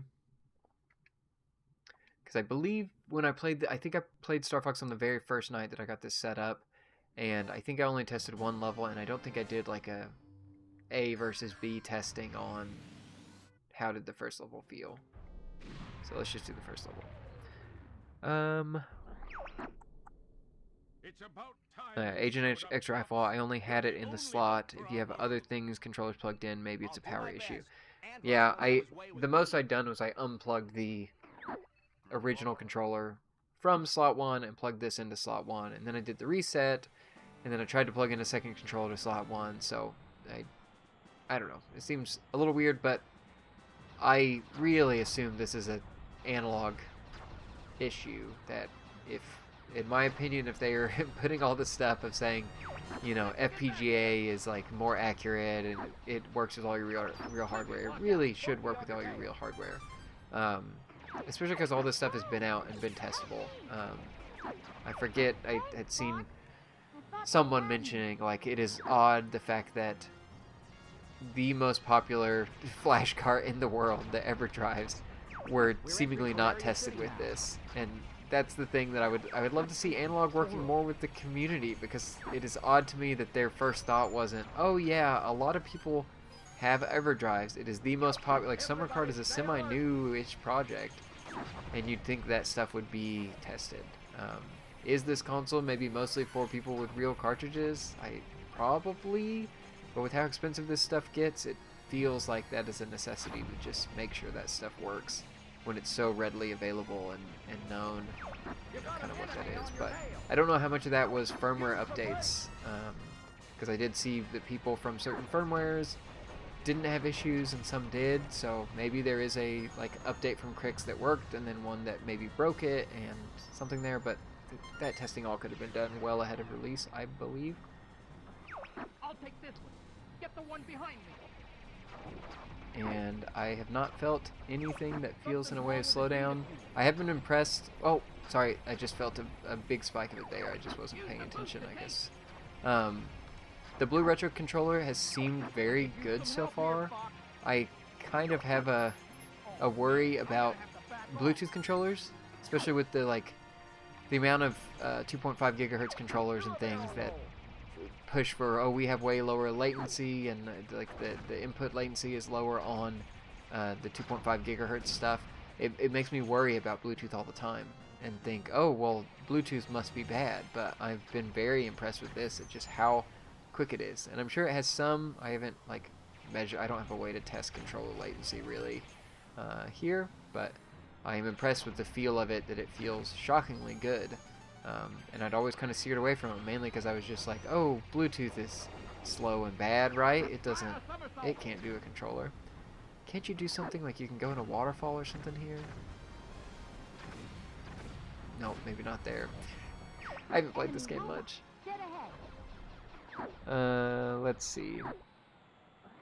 All range mode. Agent X rifle, I've seen pics with 4 adapters plugged in and working. Yeah, it seems like an expensive proposition to have 4 in and working, especially with the cost of these NSO controllers and all that, but it is good to know that at least that is confirmed to be something that can work. Because, yeah, these seem really nice, but it is a little annoying that the only way to get them is to be a subscriber to Nintendo Switch Online to be able to access them. Unless that was a... I know the GameCube you had to. I thought you had to for this as well. Maybe that's changed, and my ship is going to explode here in a second.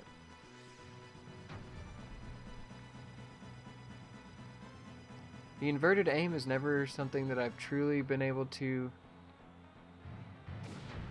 get a handle on, and that really shows here. So I think the first time I played this, I played better, but maybe it was I was on that unlock mode. I was playing so well because of the performance, the Analogue 3D.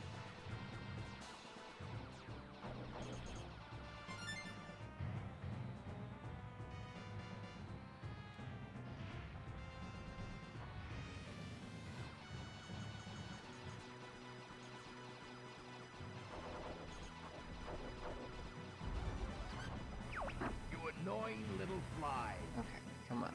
Don't I have like a bomb that I can use here? I will not be defeated by this worm.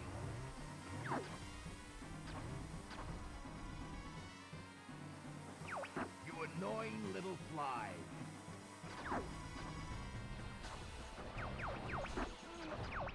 No! I will not be defeated by this worm.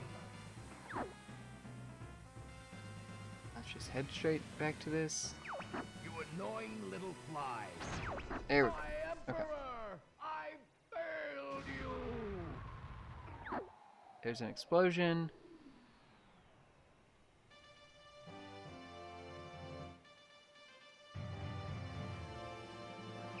We're heading out. Let's quit cartridge. Let's go back in. Let's do hardware unleashed. Let's go back to game footage.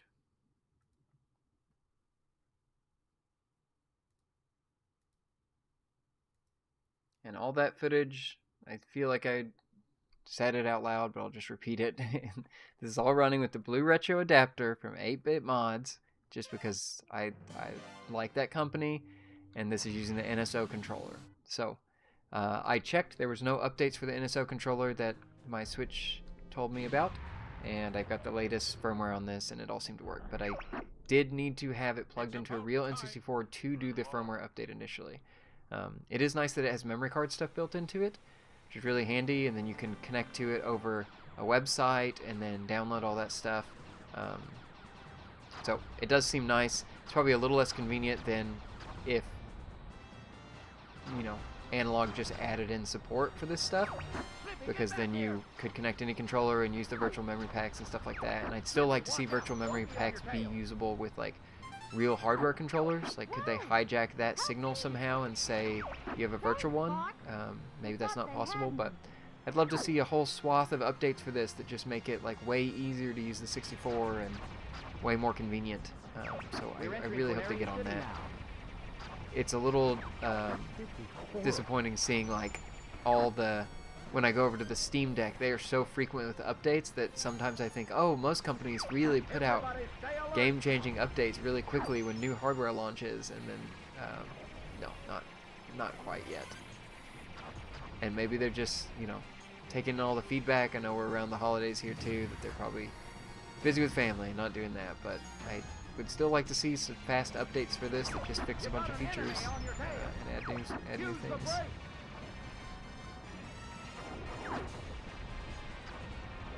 Is there an enemy like directly behind me? Is it what's hitting me here? And I think we had earlier, maybe when we were heading towards the field, a moment where like 4 enemy ships came up and it kind of slowed down, so hopefully we'll be able to see if that happens again. Use the booster case. I guess I should be thankful.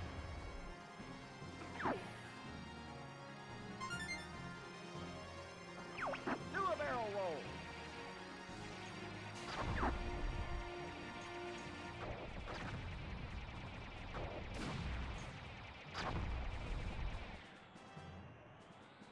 Somewhere in here, I do not remember where I hit that slowdown. I kind of thought it was before this, but... And I haven't noticed any big drops so far. Let's see if that continues.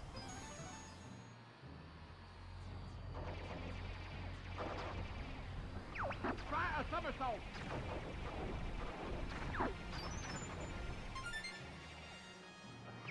Enemy robot, dead ahead. Let's go.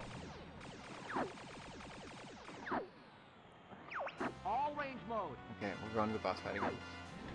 Yeah, this seems to run really well in Unleashed mode. I didn't notice a ton of slowdown the first time, but there was definitely some, and it seems to have gotten rid of that, or at least I have not noticed it. Enemy shield analyzed. Those who cross Andros will die. No. No. Yeah, now that I've actually used my bombs against the correct target, this is going a lot faster. There we go. Easy. Okay.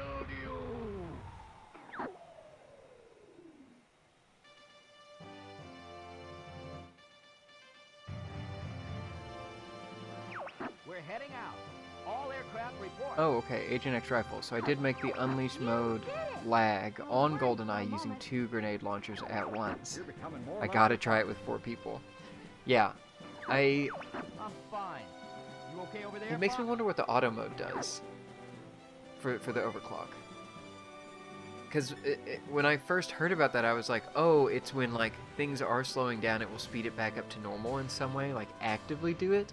And it'd be cool to see that in action, but I wonder if that's too unstable. I'd be very interested to hear, 1, what the auto mode does, and then 2, is there any way to like dynamically change that? How much of an overclock is being applied? Would there be any way to like increase it more in the future?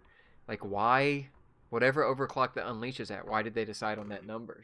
Could it be something else? Should it be something else? Because if you could dial it in and say, like, let me push it to the max, that would be awesome to see. Same thing for the Mister. Like, Mister, the turbo mode seems to just be you're on the turbo core. I haven't seen anything in my little testing of it to see that you could push it more, but maybe that's just the limit, or there's no change until that certain percent they're at. I'm not sure. Let's see, Agent X Rifle. I'm hoping there is a jailbreak firmware that lets us run games off the Analogue 3D's own SD card, with save states enabled, possible speed up, and the ability to transfer saves from OG carts to SD and vice versa. Yeah, that would all be really great. the save states would be incredible. That's what I've heard on a lot of Mr. cores. That one, it sounds like it is hard to set up. I'm gonna try Bomberman here just for a second to see what that looks like because I am just interested. I feel like I'd seen stuff about how the Mr. cores in general, it is hard to do save states because it takes so much extra work to get those to work, and you're already doing all the work to replicate the hardware, so that's difficult. And it is cool on the Game Boy stuff, the Analog Pocket, that has save states, and supposedly this is a big bad new FPGA. And I would like to see that happen on this. If it has so much extra room, I feel like save states would be incredible to have. Because that's one of, in my opinion, the best things about emulators, is that you can have those save states. And if a game is like, oh, you only have passwords, or it saves at wild times, you have the ability to kind of bypass that. So I would love to see that as an option. The other things you mentioned, the jailbreak just to run games off an SD card. Yeah, like surely that happens. This is where it gets confusing for me, because when I first had seen the analog stuff, it was always like, yeah, they're really expensive, but they're really high quality, and they release the jailbreaks after a time, so you are able to play everything. And I thought that was so cool until I learned about like the Mr. Project that always lets you run everything. And the OS especially, with it saving all the art, same on the Analog Pocket, it saves all the art, but then I can't back my games up to it. Excuse me. But they have the open FPGA, so it's weird to kind of go back in time and not have any word on a jailbreak. And I would also wonder, like, does the jailbreak, you didn't have to wait for jailbroken versions of the new firmware? Like, if they introduce a new feature, if they introduce save states, then do I have to wait for them to introduce a jailbroken save states? I have no idea how that functions. Oh, look, it's my actual save file from this. Let's go back to an early section on here. Let's see. Yeah, possible speed ups, the ability to transfer saves from OG carts. That would be really nice to see as well, because like these, what are these? The retroed I have to copy stuff, then you get the adapter to do it. It's just a pain, and like if it's already reading the carts, it would be such a benefit to actually have it handle all that out of the box. That would be so nice, because you don't need extra hardware, because look, I already have a thing that reads things, which sounds so helpful. I would love for them to introduce that, or even just the ability to back up. Like, that seems more of a jailbreak thing, but if I could back up saves at minimum, that's great. If I could back up the whole cartridge and not need the retro, that'd be even better, but I don't know if that gets them into like weird hot water. Like, I don't know if they're already in hot water for these jailbreaks being released and that's like on the line, but copying stuff would be even worse, and they were like, no, we could never do that. But the hardware's all there, they could technically do it. It'd be really cool to see. But okay, you know, I don't even know if I need to play that much of this with the like original version, other than that this is in 4K, because I did play through this entire game and have all the footage still of what this takes to run. And look, but I did forget how to kick. There we go, chickens. So this game had quite a bit of slowdown that would happen from time to time, but I still found it very fun.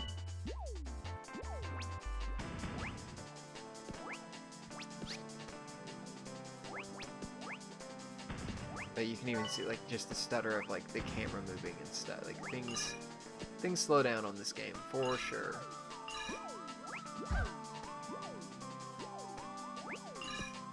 Let's get to the little end here, and then we'll start. Okay. There is that, and then let's quit out and quit cartridge. Hardware unleashed. There we go. And I will change this text on the side. There we go. Agent X Rifle. Make it the perfect N64 console for OG hardware and emulation.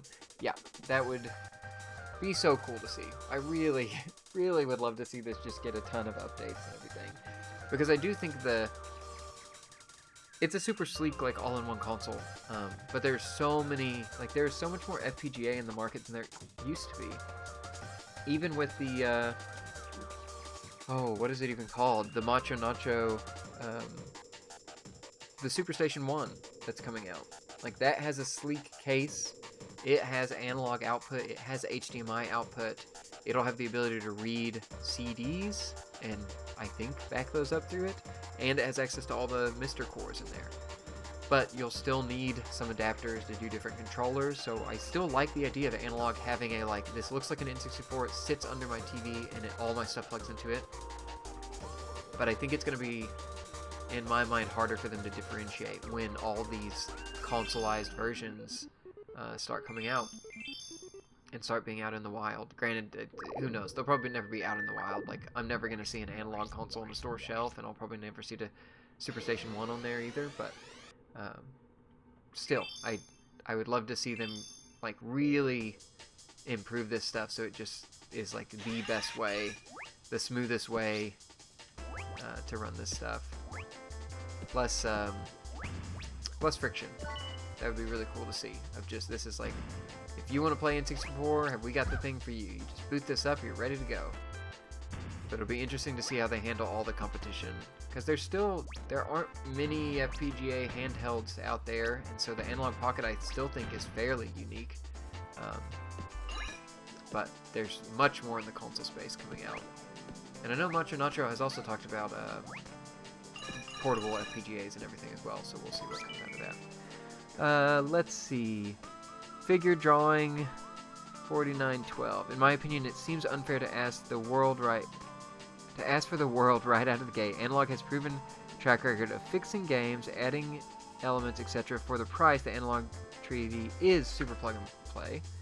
The Analog Super NT is probably my favorite Analog product. I do love the Pocket though. Yes, I get that. It is. These are all just hopes.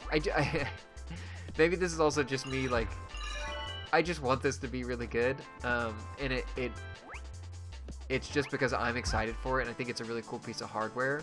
But when I compare what else is, like, coming out and features and things that people are just asking for, of, like, questions I get over, like, does it do this? And I'm like, well, no, it doesn't do that. You've got some limitations. Like, I think the people who are buying them and are interested in them know basically what they're getting.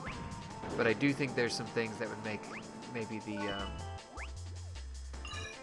more people generally interested in it, less like super hardcore FPGA emulation people like into it, that I would love for it to just be like a super easy proposition that I could just say, hey, do you have any N64 games, or do you have like an SD card?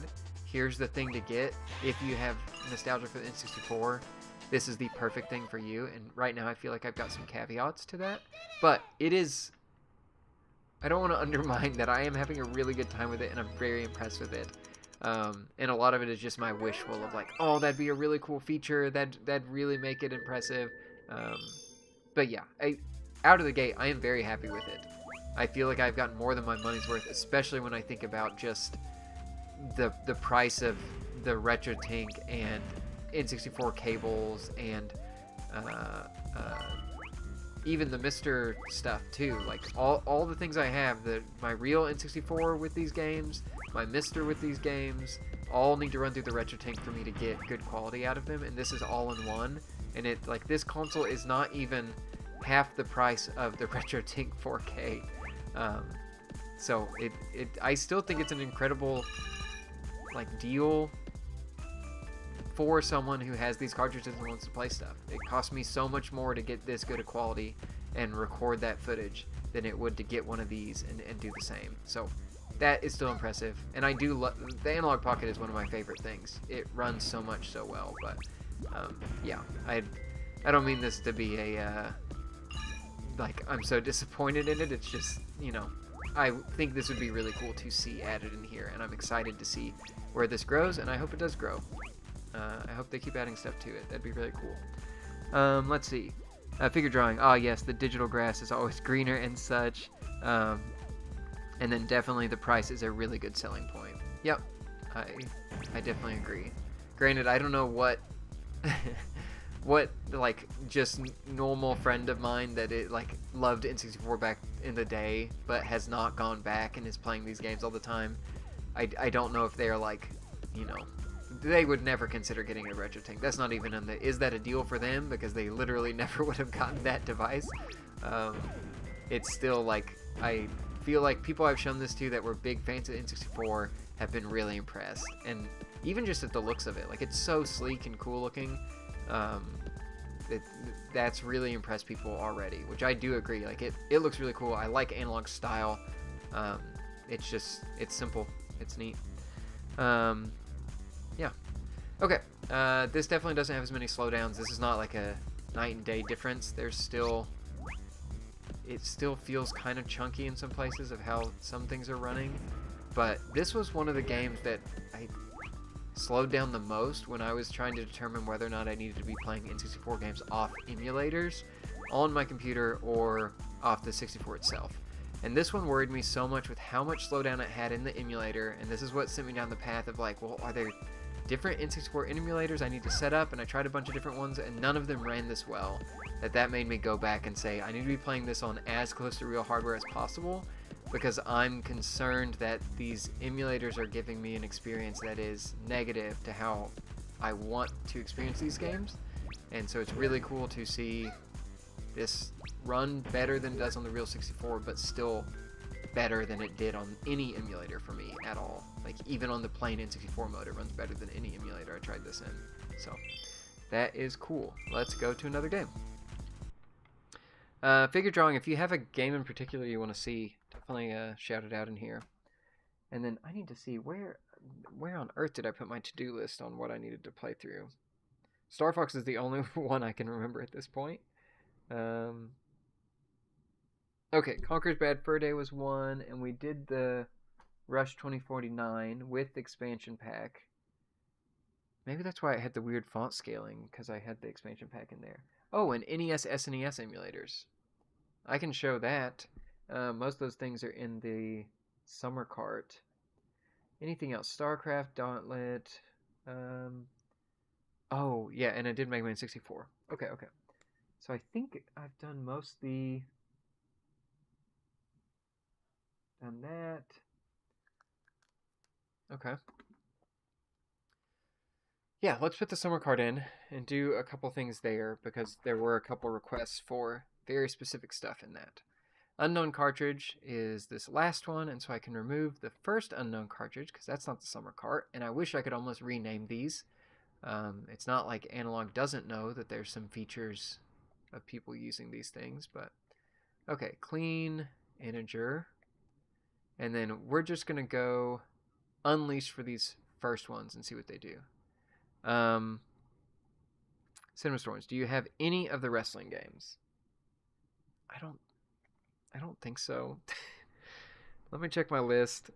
I don't have them by choice because I haven't actively sought out any wrestling games. But some of these are from my friend that had handed me his collection to play. So let me see. Let me see if I have anything on the 64 that looks wrestling adjacent. And maybe I even got one on the summer cart, but I don't think... I think the closest I have is Blitz, NFL Blitz. Yeah, I don't have any official wrestling game on here. Okay, so we're going to boot up the... Well, did I put it in the wrong one? Okay, summer cart, re-entering. Configured. Let's just do unleashed for it. And then clean. Okay, so one thing that was asked for was, do emulators work on this? So I do have some emulators, and I have the Game Boy emulator I was able to get working. I cannot get the NES ones to work. That's, I'm sure, due to my setup here. But here is Mega Man Xtreme running on the Summer Cart through the Game Boy emulator. So, I truly do not understand why someone would want to do this. It does not... The buttons aren't laid out exactly like I would want them. You do have the D-pad... I guess the A buttons are big like a Game Boy. I guess that's kind of neat. But, like, look at how flickery this image is. And I'm not sure if this is due to some settings I need to configure, like output modes or something. I'm not sure if this is due to the integer scale, like if we change something... Like, does integer plus do anything better for it? It still has that flickering. So I have no idea what this is due to. But this stuff is all really experimental, as far as I can tell. The emulators are, like, pretty early in development. It's not like they had a ton of versions. So I really have no idea why you would want to do this. It's still... Like, there are still options for things that you could do, but it looks really bad to me. And then you also... I'm getting a ton of interlacing. Or that's what it looks like. Maybe it's just when I'm doing this. I get bars on it, almost like it's like a CRT filter. And I don't know if those are interlace artifacts, like with this shooting too. It just has the gaps in it. So, this seems pretty bad. This seems like it could all be fixed if they just let you use the open FPGA cores and have the support that the Analogue 3D have, because that... Or sorry, the Analogue Pocket has. Because that runs all this stuff so well. And I would love for this to be... And I'm sure it's just because they want to release more of these consoles, maybe, but... I would love for the functionality of the Analogue 3D, or Analogue Pocket, to just be here. That you could do everything it did, and it would just be an evolution of it with controller ports and inputs and cartridge slots and stuff like that. But so it is possible. I just this feels fine, I guess. It feels like it has some input lag. Not a ton, but it just looks pretty gross to me. So, it's just, I guess, neat that it functions at all. So, let's quit that, and I'll mark off my list here that said play some classic games on it. The other thing that was asked was PAL versions. So, I did load up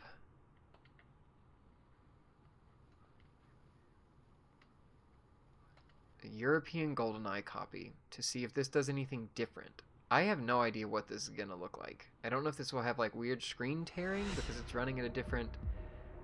Because I think all the PAL games run at 50 instead of 60. So maybe there will be some difference, but I really don't know. I would assume it'd act mostly the same, but just have a different refresh rate.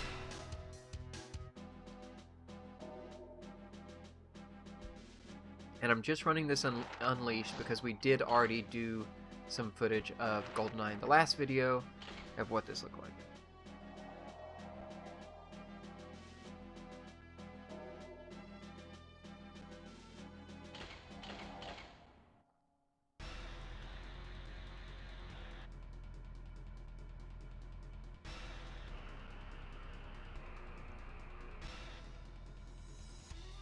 And this is on the Unleashed mode. I'm probably not going to compare the PAL non-Unleashed and Unleashed, because again, I feel like the performance should be similar. It would just be a different...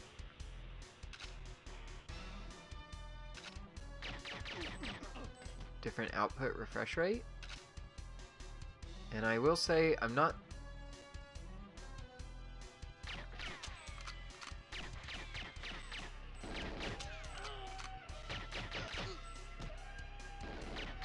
I'm not seeing any like weird screen tearing. I don't know if there would be artifacts on running at 50 Hertz mode at 60, or I don't know if anything would come up there. So I at least said that I would test and see what this looks like, and to me it looks almost identical to the NTSC version. So I hope that answers questions.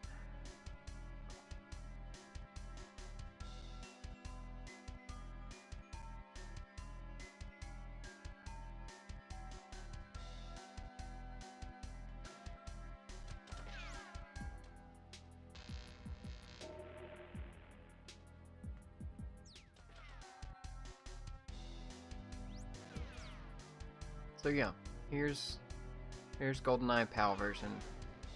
I really don't know if this should have any difference or if it is showing a difference, but I will at least have some footage of it, and I can certainly compare them side by side in the final video that just shows everything side by side, so you can see the difference a little better, because it is a little hard to compare like in the moment here.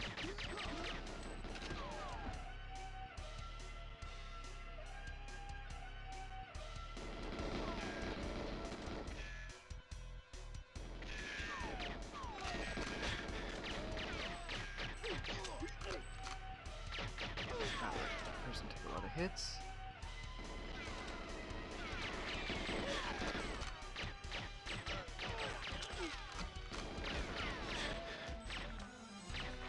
Can't tell if this, I mean, it was a couple days ago that I played it. Can't tell if it feels like it's running a little slower, which maybe it would be because it would be at 50, not 60. I'm not sure. Old X Cool. We can do Verde next. A couple people had asked for it. I just hadn't gotten to it today yet. But we can see what it looks like. Look, there's some explosions. See if we get any slowdown. Okay, so there's PAL GoldenEye. Let me quit out. And I would like to do Conker comparison both ways. So let's go. No. Sorry. Let's run Conker at original. Force original hardware. Let's go in and run Conker. What was this? And let's see what this looks like. Then we'll go compare it on the overclocked modes.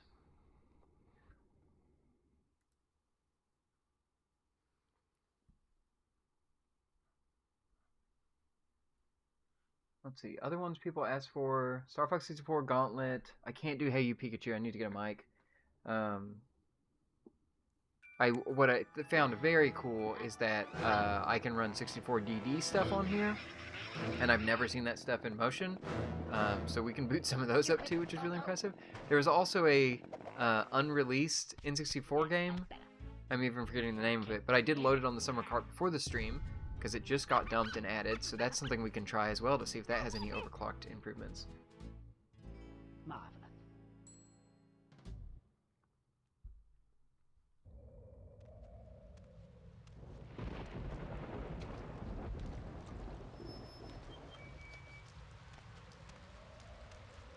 Oh, that is a... It's a rough intro here, so this may be it. Let's see. Crimes for Kibble. Why aren't you using real carts? I just don't have a Conker cart here. I haven't gotten a copy of it, so I have been using it for almost everything else we've done today so far. I've got a bunch of other carts around me, so if you want something besides Conker, I might have a cart for it, but I'm only doing it through the summer cart because I don't have this one next to me. And I can't skip these cutscenes, can I?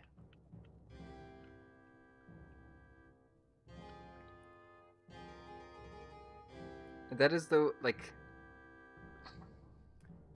I would love to have a cart for all of these. One benefit of the summer cart is when I take this over to play at friends' houses, I do have all my carts backed up, and so I can play all that. So that's really convenient to me. I would love to be able to insert one of my carts and rip it to the Analogue 3D and just have it saved in that storage so that I could just, it would be an all-in-one. That'd be very cool as well, but that is not an option as of yet.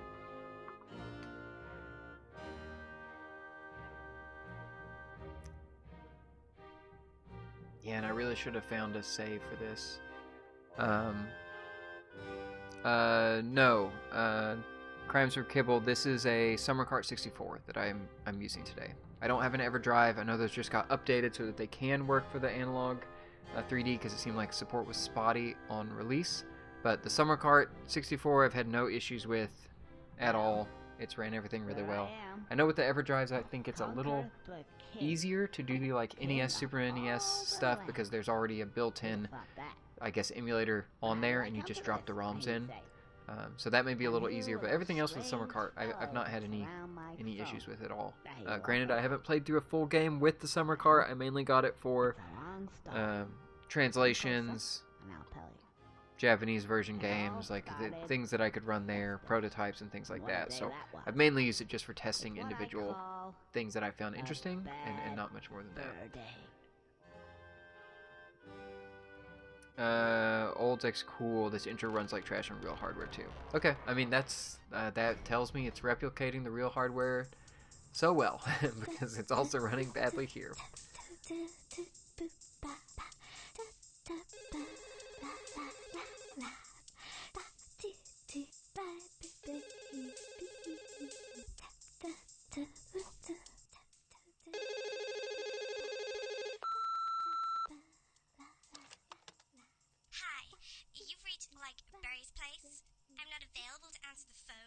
It is weird to go back to games that do not allow you to skip the cutscenes. If this is not something you can do. Unless this quit lets me skip it, but I feel like it doesn't. I feel like it quits the game and sends me back to the main menu, right?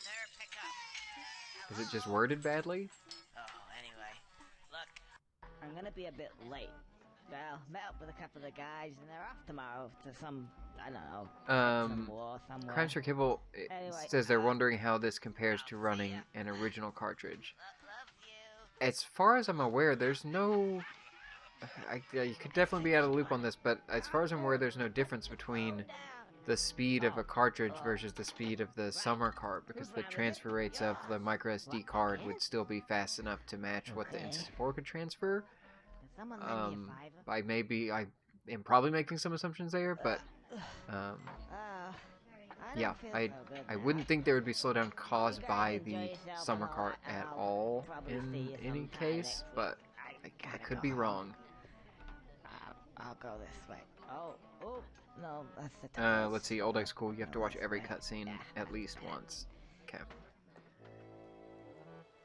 I just wanna run around the overworld for a second and see see what it feels like. Hang on a sec.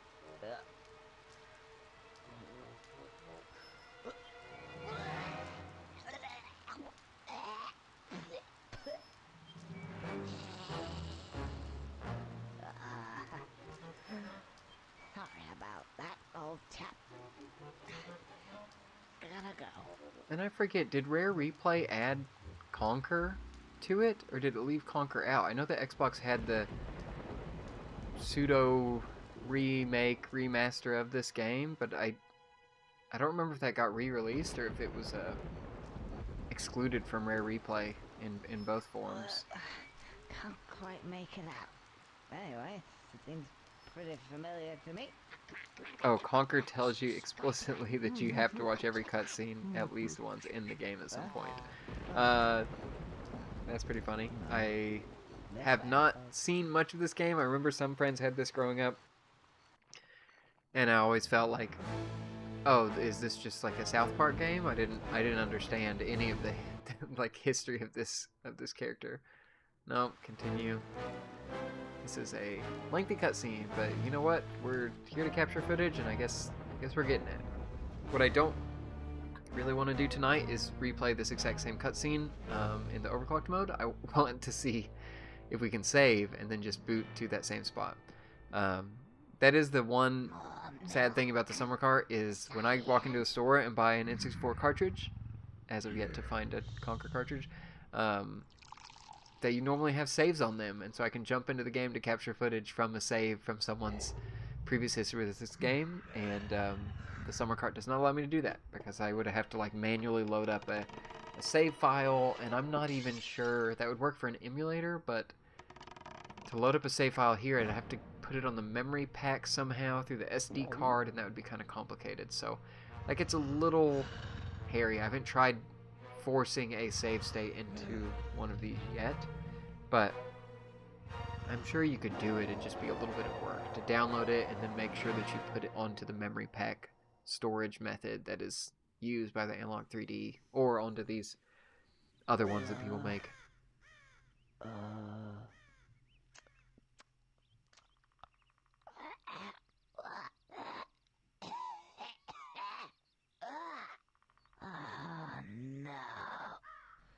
It's gonna be one of those days.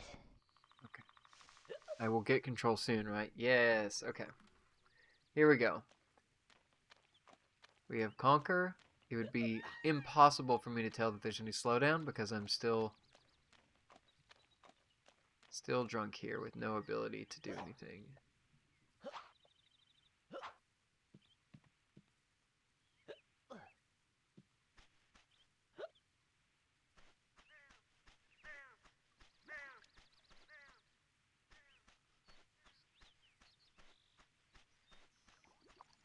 Okay, we're slowly making our way. I might drink a drop.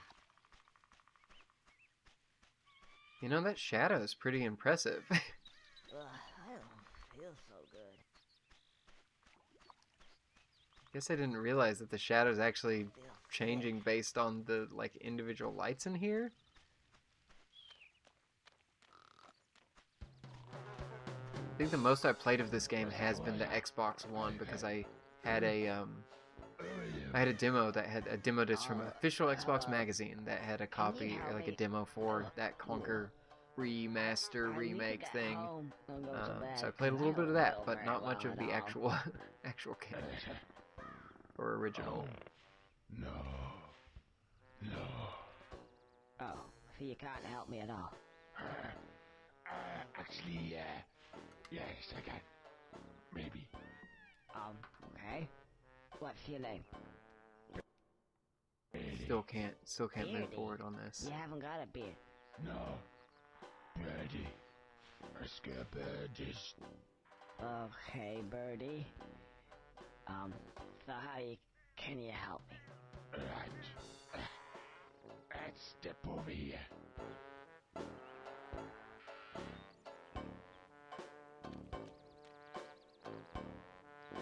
Even just taking a moment of, like, will this grass speed up when I go into the overclock mode? Will anything change with this? How long will it take me to get to a save point so that I can restart in the overclock mode and see how that looks? I am unsure. Anybody know off the top of their head when a save point is? B. Oh yeah, the light comes on, and it makes this nice ting. Where's that ting noise? You guys ting. There, up, ting. That's it. That's it? Yeah. Okay, I'll press B.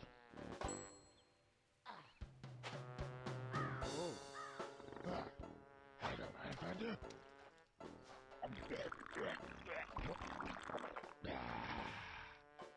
So, what does that mean?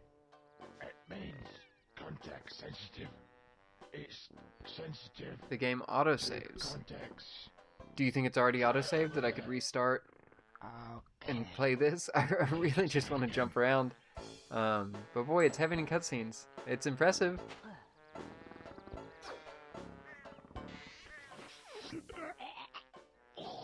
Like, the amount of voice and animation and everything in here is very impressive to see. Don't mind if I do. Very, very much. Okay, I guess I'll go over and hit that other B button then, huh? I'm gonna go to bed now.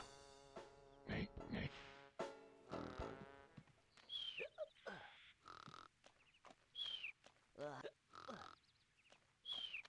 Okay, we hit that other B button. Let's head over there and do it.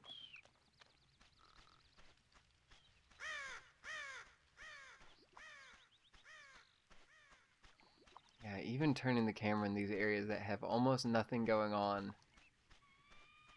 it is Feel sick. slow.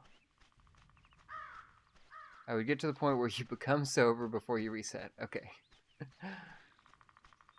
Oh my gosh, there's a gate here that I just never know. Well, we're really getting a feel for the performance. That's all we're doing here.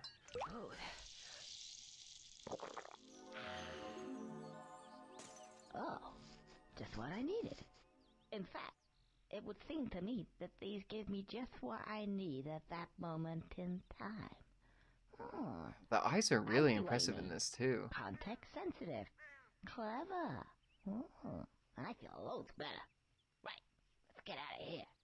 Oh, and by the way, if for whatever reason you want to skip all these wonderful cutscenes, then just press the L button.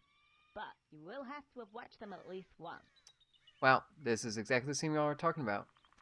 Okay, so let's see. Me running around. It's pretty framey. The jumps, camera movements, everything there. Okay. Okay. Let me go. Quick cartridge, quick cartridge.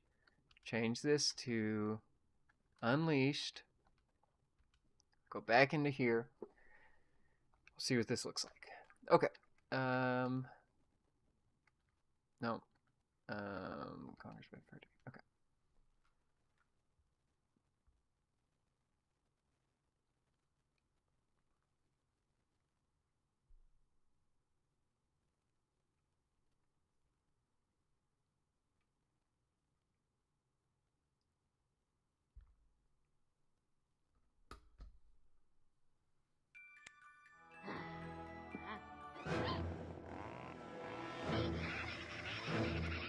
Old school. Yeah, I hope it's safe too. I'm gonna be very sad if that plays, but Yeah, that's better. Yeah, okay. you know what? If I have to watch them all over again, I can just walk away and let them play. I need to go start running the water on some of our faucets because we're having a freeze tonight, so maybe Conker's just giving me an opportunity to get that done by having really long cutscenes play. Okay, walking into this had like a huge frame drop. I wonder if this changes any of that. It looks a little smoother to me, maybe. Very unsure. Okay. Also, what are in the options? Do I have... Oh, just that in cheats. Okay. Okay. Game 1. Right? That's what I was on? Yes, I'd played for 10 minutes. Okay.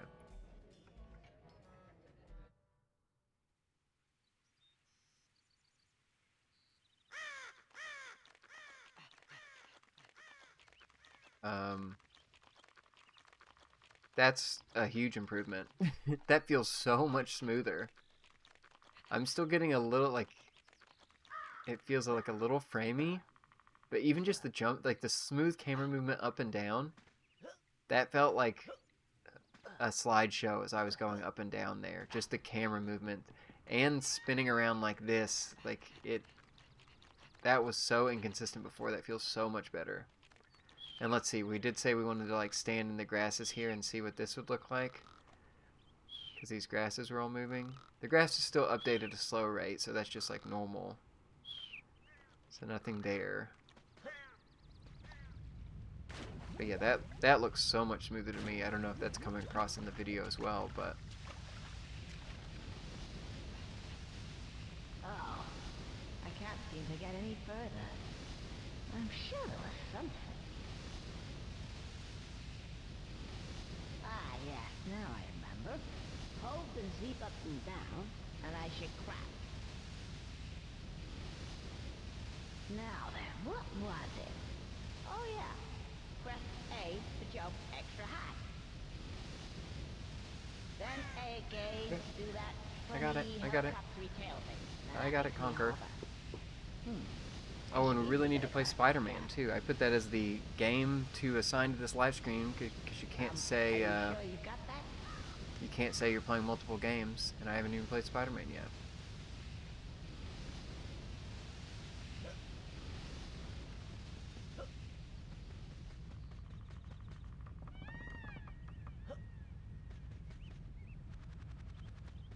Yeah, this feels really smooth. Before, like, even just moving around that small area felt so unsmooth. And there, it felt like I got a little stutter there. So it seems like it's definitely still possible.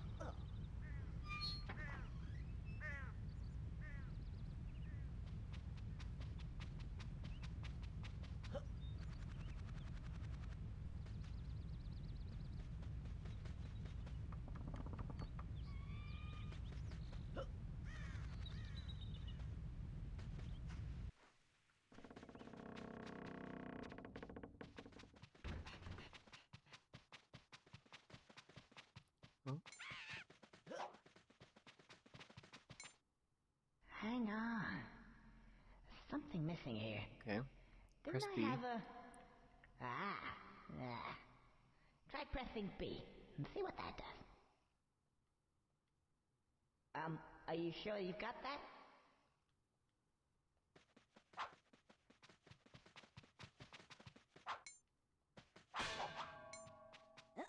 Okay. Got the key.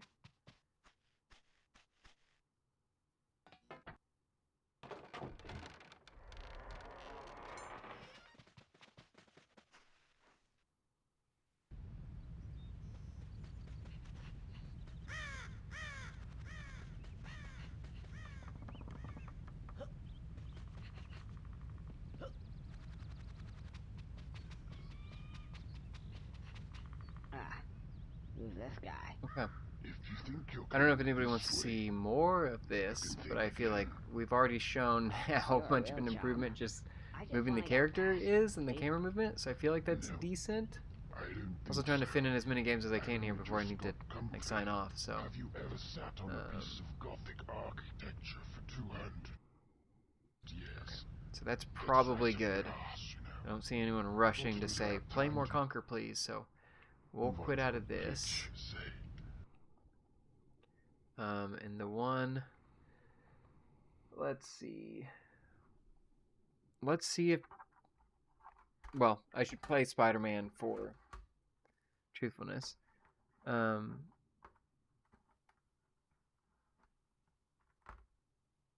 okay. Old X Cool looks like it gives about the same boost that a Mister gives it in overclocked mode.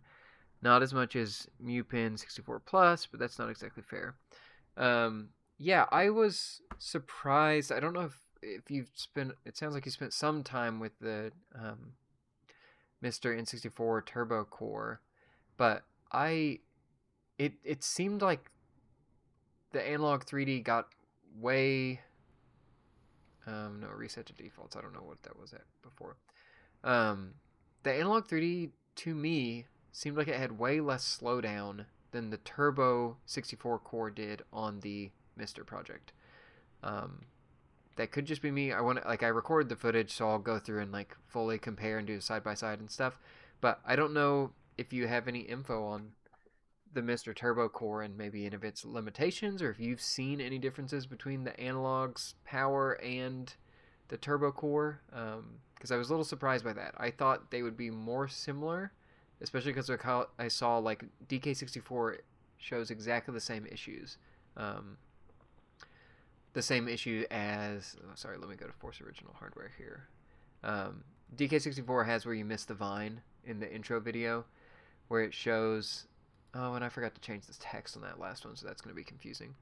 On DK64, both in the Turbo Core and the Analog 3D, DK misses the vine when he jumps up onto there and jumps for the vine. So that seemed like, oh, these have similar performance. And then the second I went to Turok and the Turbo Core versus Analog 3D, I felt a lot more slowdown on the Analog 3D.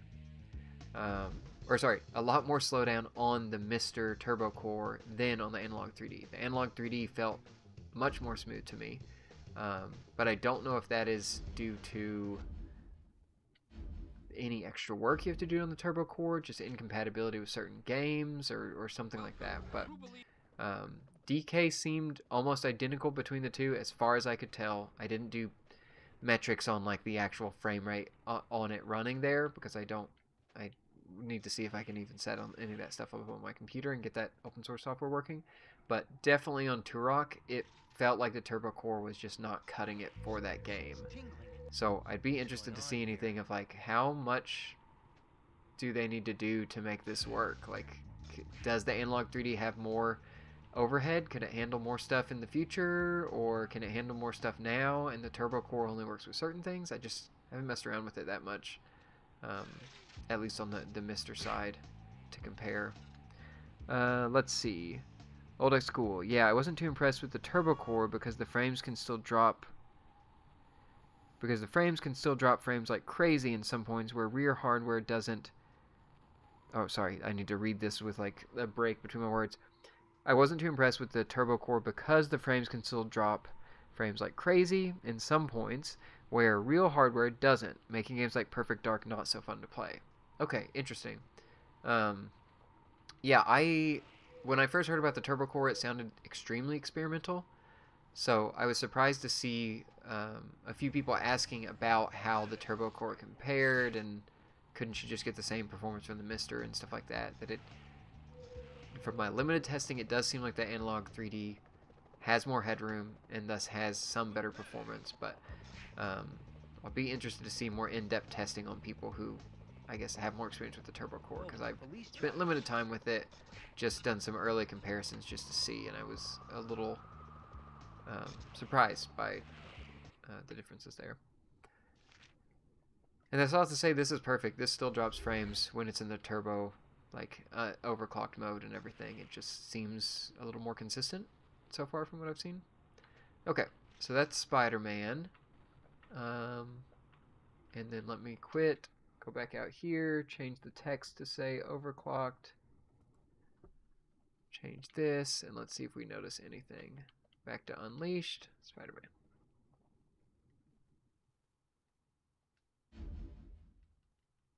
Expansion pack found.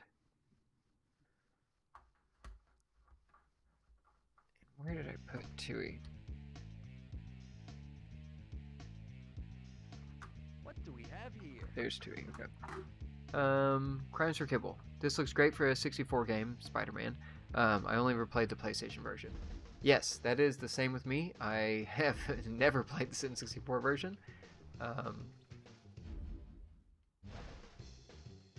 But you know what? It looks like what I remember from the PlayStation version, really. I'm not noticing like a ton of extra fog like Mega Man 64 had compared to what I knew from that. Like, this intro is exactly like I remember it. I don't see anything that's changed there. Also, I guess I said I spent time with the PlayStation version, but I really spent the most time with the PC version. We had this on like our Windows XP machine, and I played so much of it with like a horrible PC controller, because I feel like most PC controllers were pretty bad back then. But this doesn't look like it's a huge downgrade from the PlayStation or PC or anything like that. It looks pretty close. I need to grab this wall. Okay, there we go.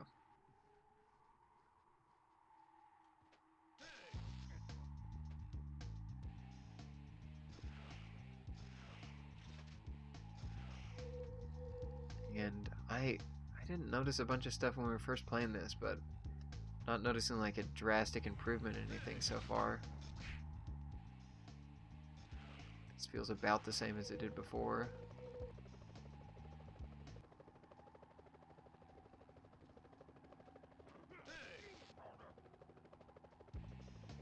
Whoa, police choppers. How do I punch? Oh, that's there. Like left on the C stick? That's, or sorry, on the C buttons. I guess those videos aren't full screen like they are on PlayStation, huh? Because I feel like those were them being in the comic books. I don't exactly remember.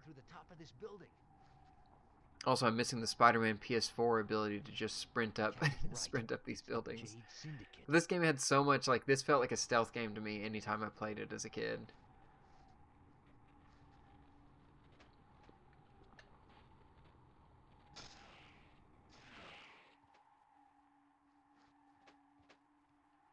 And I was always just so impressed with the fact that you could climb these buildings and just swing anywhere. I paid no mind to the fog on the ground. That didn't matter to me at all. This was still groundbreaking tech to me to see in person. Not a good sign already.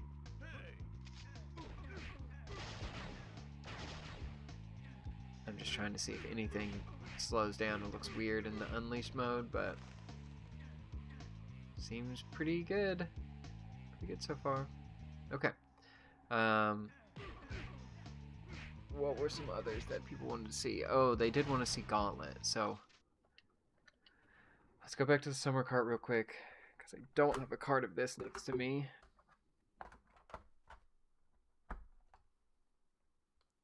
There's that. I'll have to call this quits soon, because I still have work tomorrow. No idea. Saying first. Oh goodness. Okay. Force original hardware. Go in here.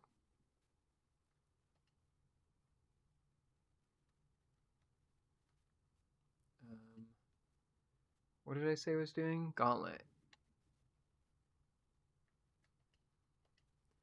This is the one I believe I played a ton of at the movie theater. It had like 2 arcade machines, and they called it an arcade. And I played so much of this game. It was so much fun. I never did understand how you would like save your character. It's never like I played it that often that I ever got to that, but this was always one of my favorites.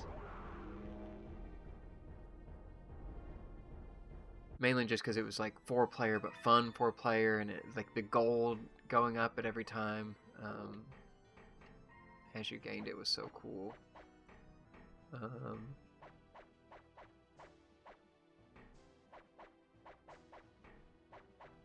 Secret characters, I didn't even remember that. Okay, let's just do just a plain old warrior.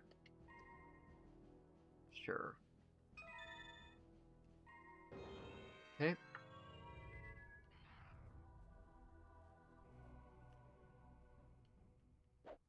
Okay, do I just walk through here? Through here? Oh, right, this is where you could do like all your...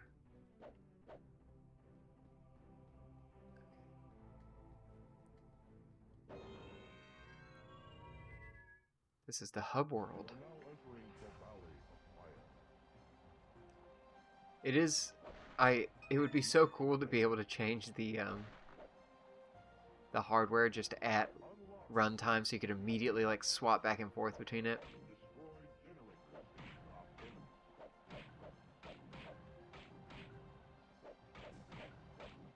I understand that it's probably difficult to do. I just love to like toggle the switch and see it back and forth. That seems like it'd be so impressive to see. But it would probably break a bunch of games, I bet.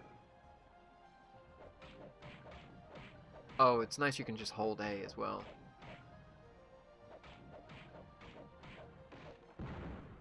You know, I saw that people were calling this game out as like an impressive difference between the two. I bet on the 4-player mode especially.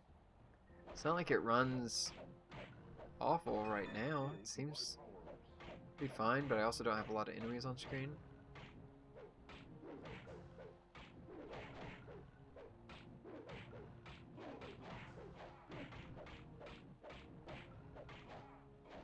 Okay, I want to get y'all's little spawn door here. There we go. Okay. This seems fine.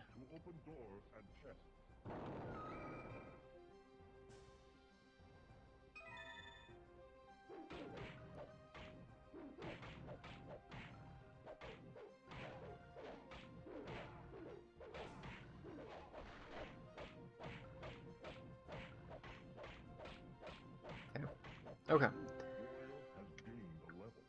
Use turbo plus attack.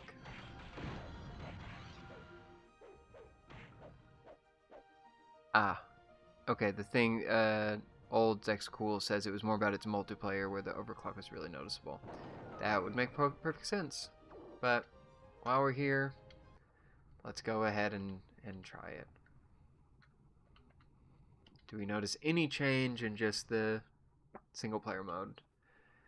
Yeah, that makes me even more sure I really need to get some people to come play multiplayer because I want to see the improvement there.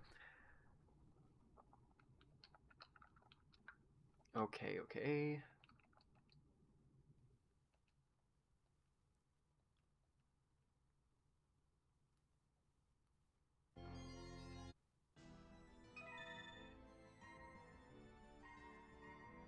Oh, no, let's pick the same person. Okay.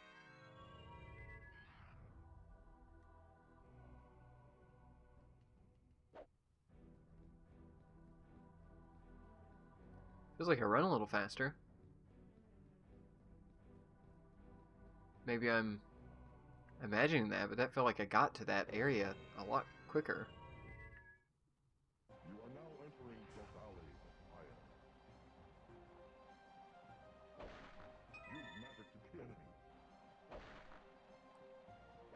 Destroy generators to Okay. stop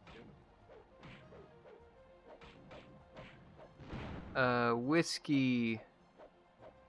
This is the Summer Cart 64.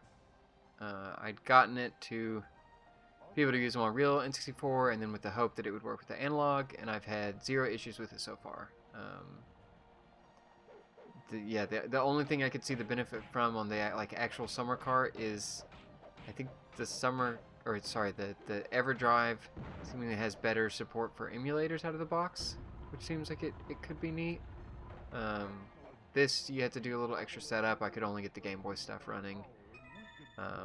And then I don't really know. I don't understand some of the the EverDrive's stuff about saving and saving without reset and all this. So I don't know. I haven't played through a full game with the Summer Cart, so maybe there are some limitations that crop up. But I was just excited it was a cheaper open source alternative that was out there that people seem pretty happy with. So, and it's worked perfectly fine with the Analogue 3D. I've had no issues so far. Oh, you have the EverDrive, but it has issues with overclocking.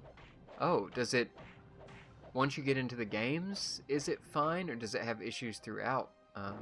Even with the latest updates that Crix just put out, like today or yesterday or whatever?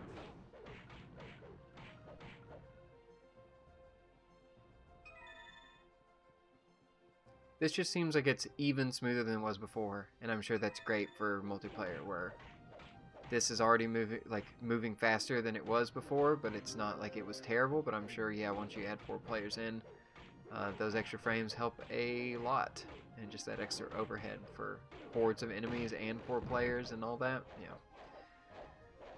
Yeah. Okay, let's see. Old X School. One of these times you might want to check out Knife Edge Nose Gunner just to check accuracy. It's a game that no emulator runs at the correct speed because they're way too fast. Oh, okay, interesting. Knife Edge Nose Run.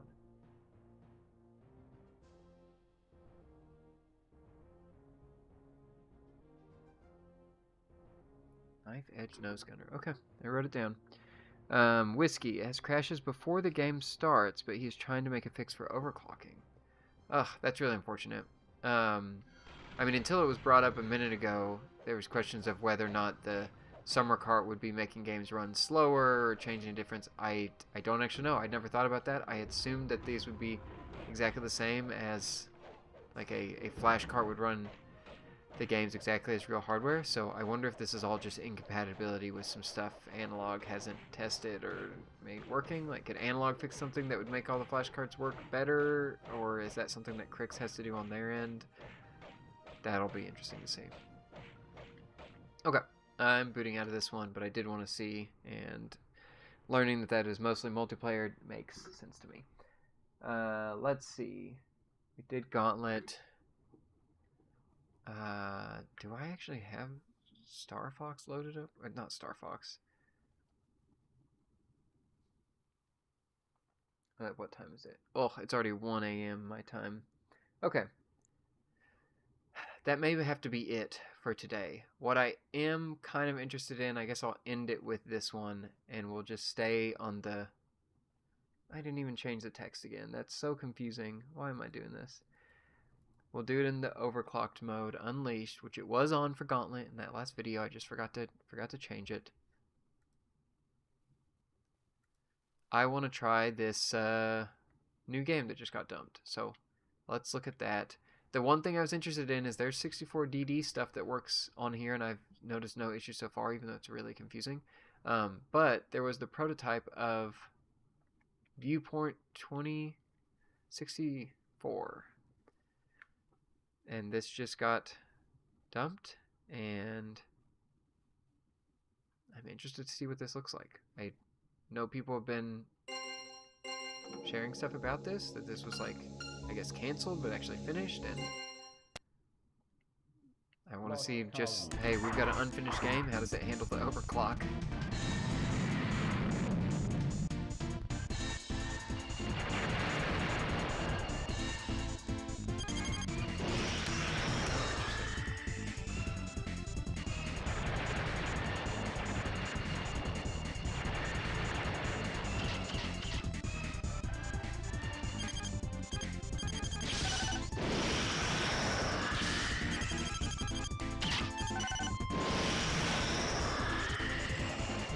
Interesting because my left and right movement still like dictates kind of where I'm aiming for things on the ground and in front of me.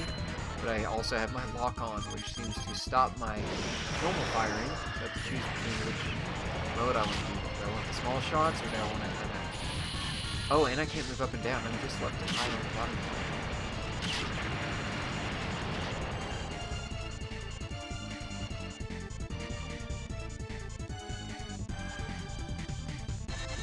Like a boss door? Oh no, it's just slow. Oh cool, like circular structure here.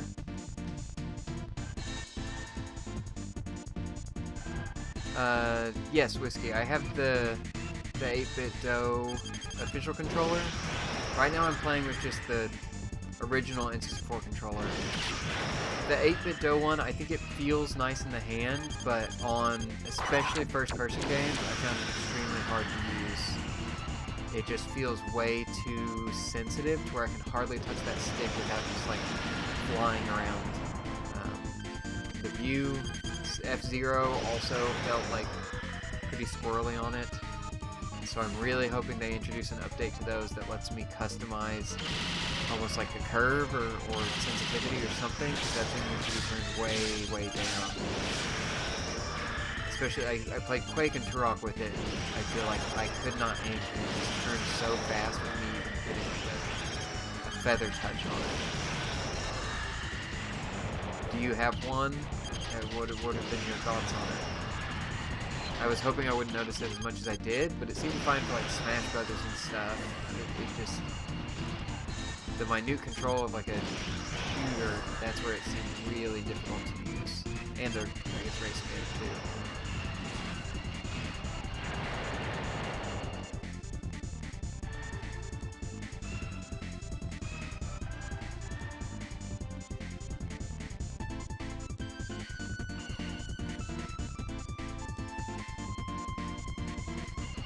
Oh, wow, this is just a dodging. It does seem like a little cool game. I don't know much of the story about why this was like finished but never released and shelved and just now got dumped, but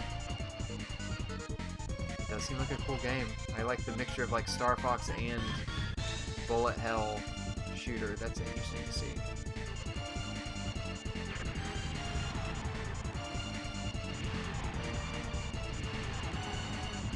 Oh, you get to dodge these like 3D elements in here. That's kind of cool. And you can break them.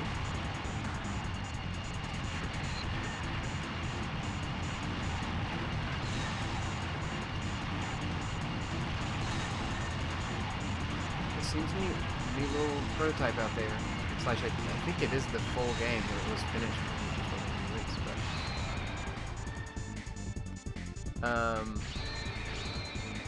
But okay, we'll quit out of that one. Let's see. Whiskey.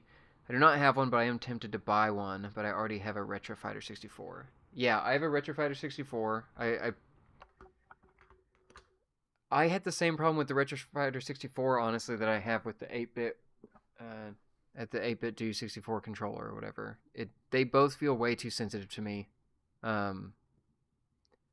So I feel like neither one of those feels great to me, but I'm sure you could get used to it, and that's what I was trying to say when I was initially testing those controllers. Is like you could probably figure out how to get used to it and just be more sensitive, but especially with the 8-bit DOE one, they have those ultimate pieces of software that let you customize all kinds of things with them, and I feel like that should have been a setting out of the box to let you customize it, that it feels weird to me that I cannot change it at all, especially because all their other controllers I can easily swap the sensitivity of the sticks, and I feel like that would be a huge welcome addition in there that I was a little disappointed not to see. The Retro Fighters one, it just kind of is what it is. I don't know if you can, like, I guess you could update the firmware or something, but I know playing Bomberman Hero, I had a lot of trouble with that Retro Fighters one just because it had, and I guess in Bomberman 64 as well, it had like vicious stick snapback for me that I kept changing direction weirdly and falling off ledges. It could just be the way I play, but to me, playing with the original N64 controller has still been the best, and that's what I've been on 90% of the time, other than to test those other controllers. Or again, I took this and played Smash Brothers one single time with 4 controllers, and those were the 8-bit ones, so it was easy to connect wirelessly, but no one but me noticed these were more sensitive. Like, no one cared or noticed, but I think if you're super diehard, you probably will. They're at least nice and easy connections, and they feel good. I just feel like there's some games they're not really super suited to. And I'm just going to do Unleash for Banjo-Tooie because I'm running out of time to play these games and do this. Old X cool. Thanks for showing Conker. I sub, so I'll let you, or I'll see you around. Have a good night. Yeah, you too. Thank you for watching and tuning in, giving suggestions, and yeah, filling me in on some of the stuff that I had not looked into yet. I appreciate that. Okay, so Tooie is definitely going to be our last one. I'm just going to try to run it Unleashed here and see how it goes. Does it have an especially long startup to where the screen is black, or has something happened?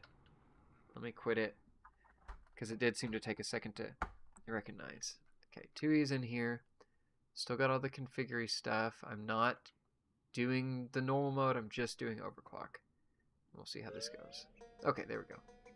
Oh, that was another interesting thing that I haven't shown yet. Is I downloaded that BK Nostalgia mod, or I guess it's like a new version of Banjo-Kazooie, but it has like you starting in the N64 itself and like platforming out of it, and like has a bunch of references to other games and everything, and it seems extremely cool. And it had issues when I tried to run it with the overclock mode on. No graphics displayed at all, and it was just like a black void. So it was interesting to see that, and then turning the overclock mode off immediately made it playable again. And that one's a ROM hack that is supposed to play on original hardware. So I wonder if there's some limitations there, if they have to put an update. But that was one of the few games that on overclock like completely broke. But it is, again, a ROM hack of that. So, let's see. Whiskey, I felt that way in response to like 8-bit controllers, Retro Fighter controllers versus original controllers. Felt the same way about Mario 64, where an original controller just felt better. Yeah, I feel like for a long time I was in the camp of like, well, I'm going to use whatever modern controller feels really good. And then going back to the 64, or going back to the PlayStation 1, and like some modern controllers that I hooked up, they don't have the pressure sensitive face buttons. And so I started to worry, am I not playing these in the like intended way, or will I have a bad experience because it's not using the right controller and something's either like too sensitive or not sensitive enough, or like some minute feature is off. That maybe I went down a rabbit hole, but I think the 8-bit controllers are probably fine for most people, but I think there are games that you will notice it, and I think you'll either just have to get used to it or plug in a bunch of old controllers. It's hard for me to say. Once I actually get this in front of more friends and like record some 4-player footage, I'll have them actually like compare and see which one they like better, to see if they even notice at all and see if there's anything there. But yeah, so far overclock mode, this doesn't run like extremely fast or extremely slow. It seems just kind of like it's running, it's happening. I don't know how much slowdown this game has normally because I've just run out of time to do more of the side-by-side testing here. This piano is alive. And Tooie is one I've not spent hardly any time with, and I would like to at some point. But yeah, if anyone knows off the top of their head how well this game runs, hopefully this shows somewhat of the improvement or non-improvement. And then in the future, oh, I felt a little chunkiness there. Hopefully it's an improvement, but I don't know. The request was also specifically for like on the later, longer, bigger levels. I do not have those unlocked because, as you can see, this save file on here only has like 45 minutes of playtime, so none of that's unlocked. I'm sorry. In the future, well, hopefully when I play through this game on this Analogue 3D, hopefully we'll be able to show that stuff off and maybe do some comparison if I can transfer the saves between the two. But yeah, I think that's it for tonight, mainly because my voice is getting hoarse and scratchy, and I also need to go to bed and get up for work in the morning. So thanks to everyone who like tuned in and watched this. If you have any other things to suggest, other games you'd like to see compared, please let me know. As I've said in most of the videos before, I don't do a ton of live streams, but this thing came in sooner than I expected, and I was excited to do a comparison. And I am trying to record a bunch of 4K footage to do a full non-live stream video that just is a 4K video that shows side by side of each game, so you can see really how much your performance increase it is, just because I think that's interesting.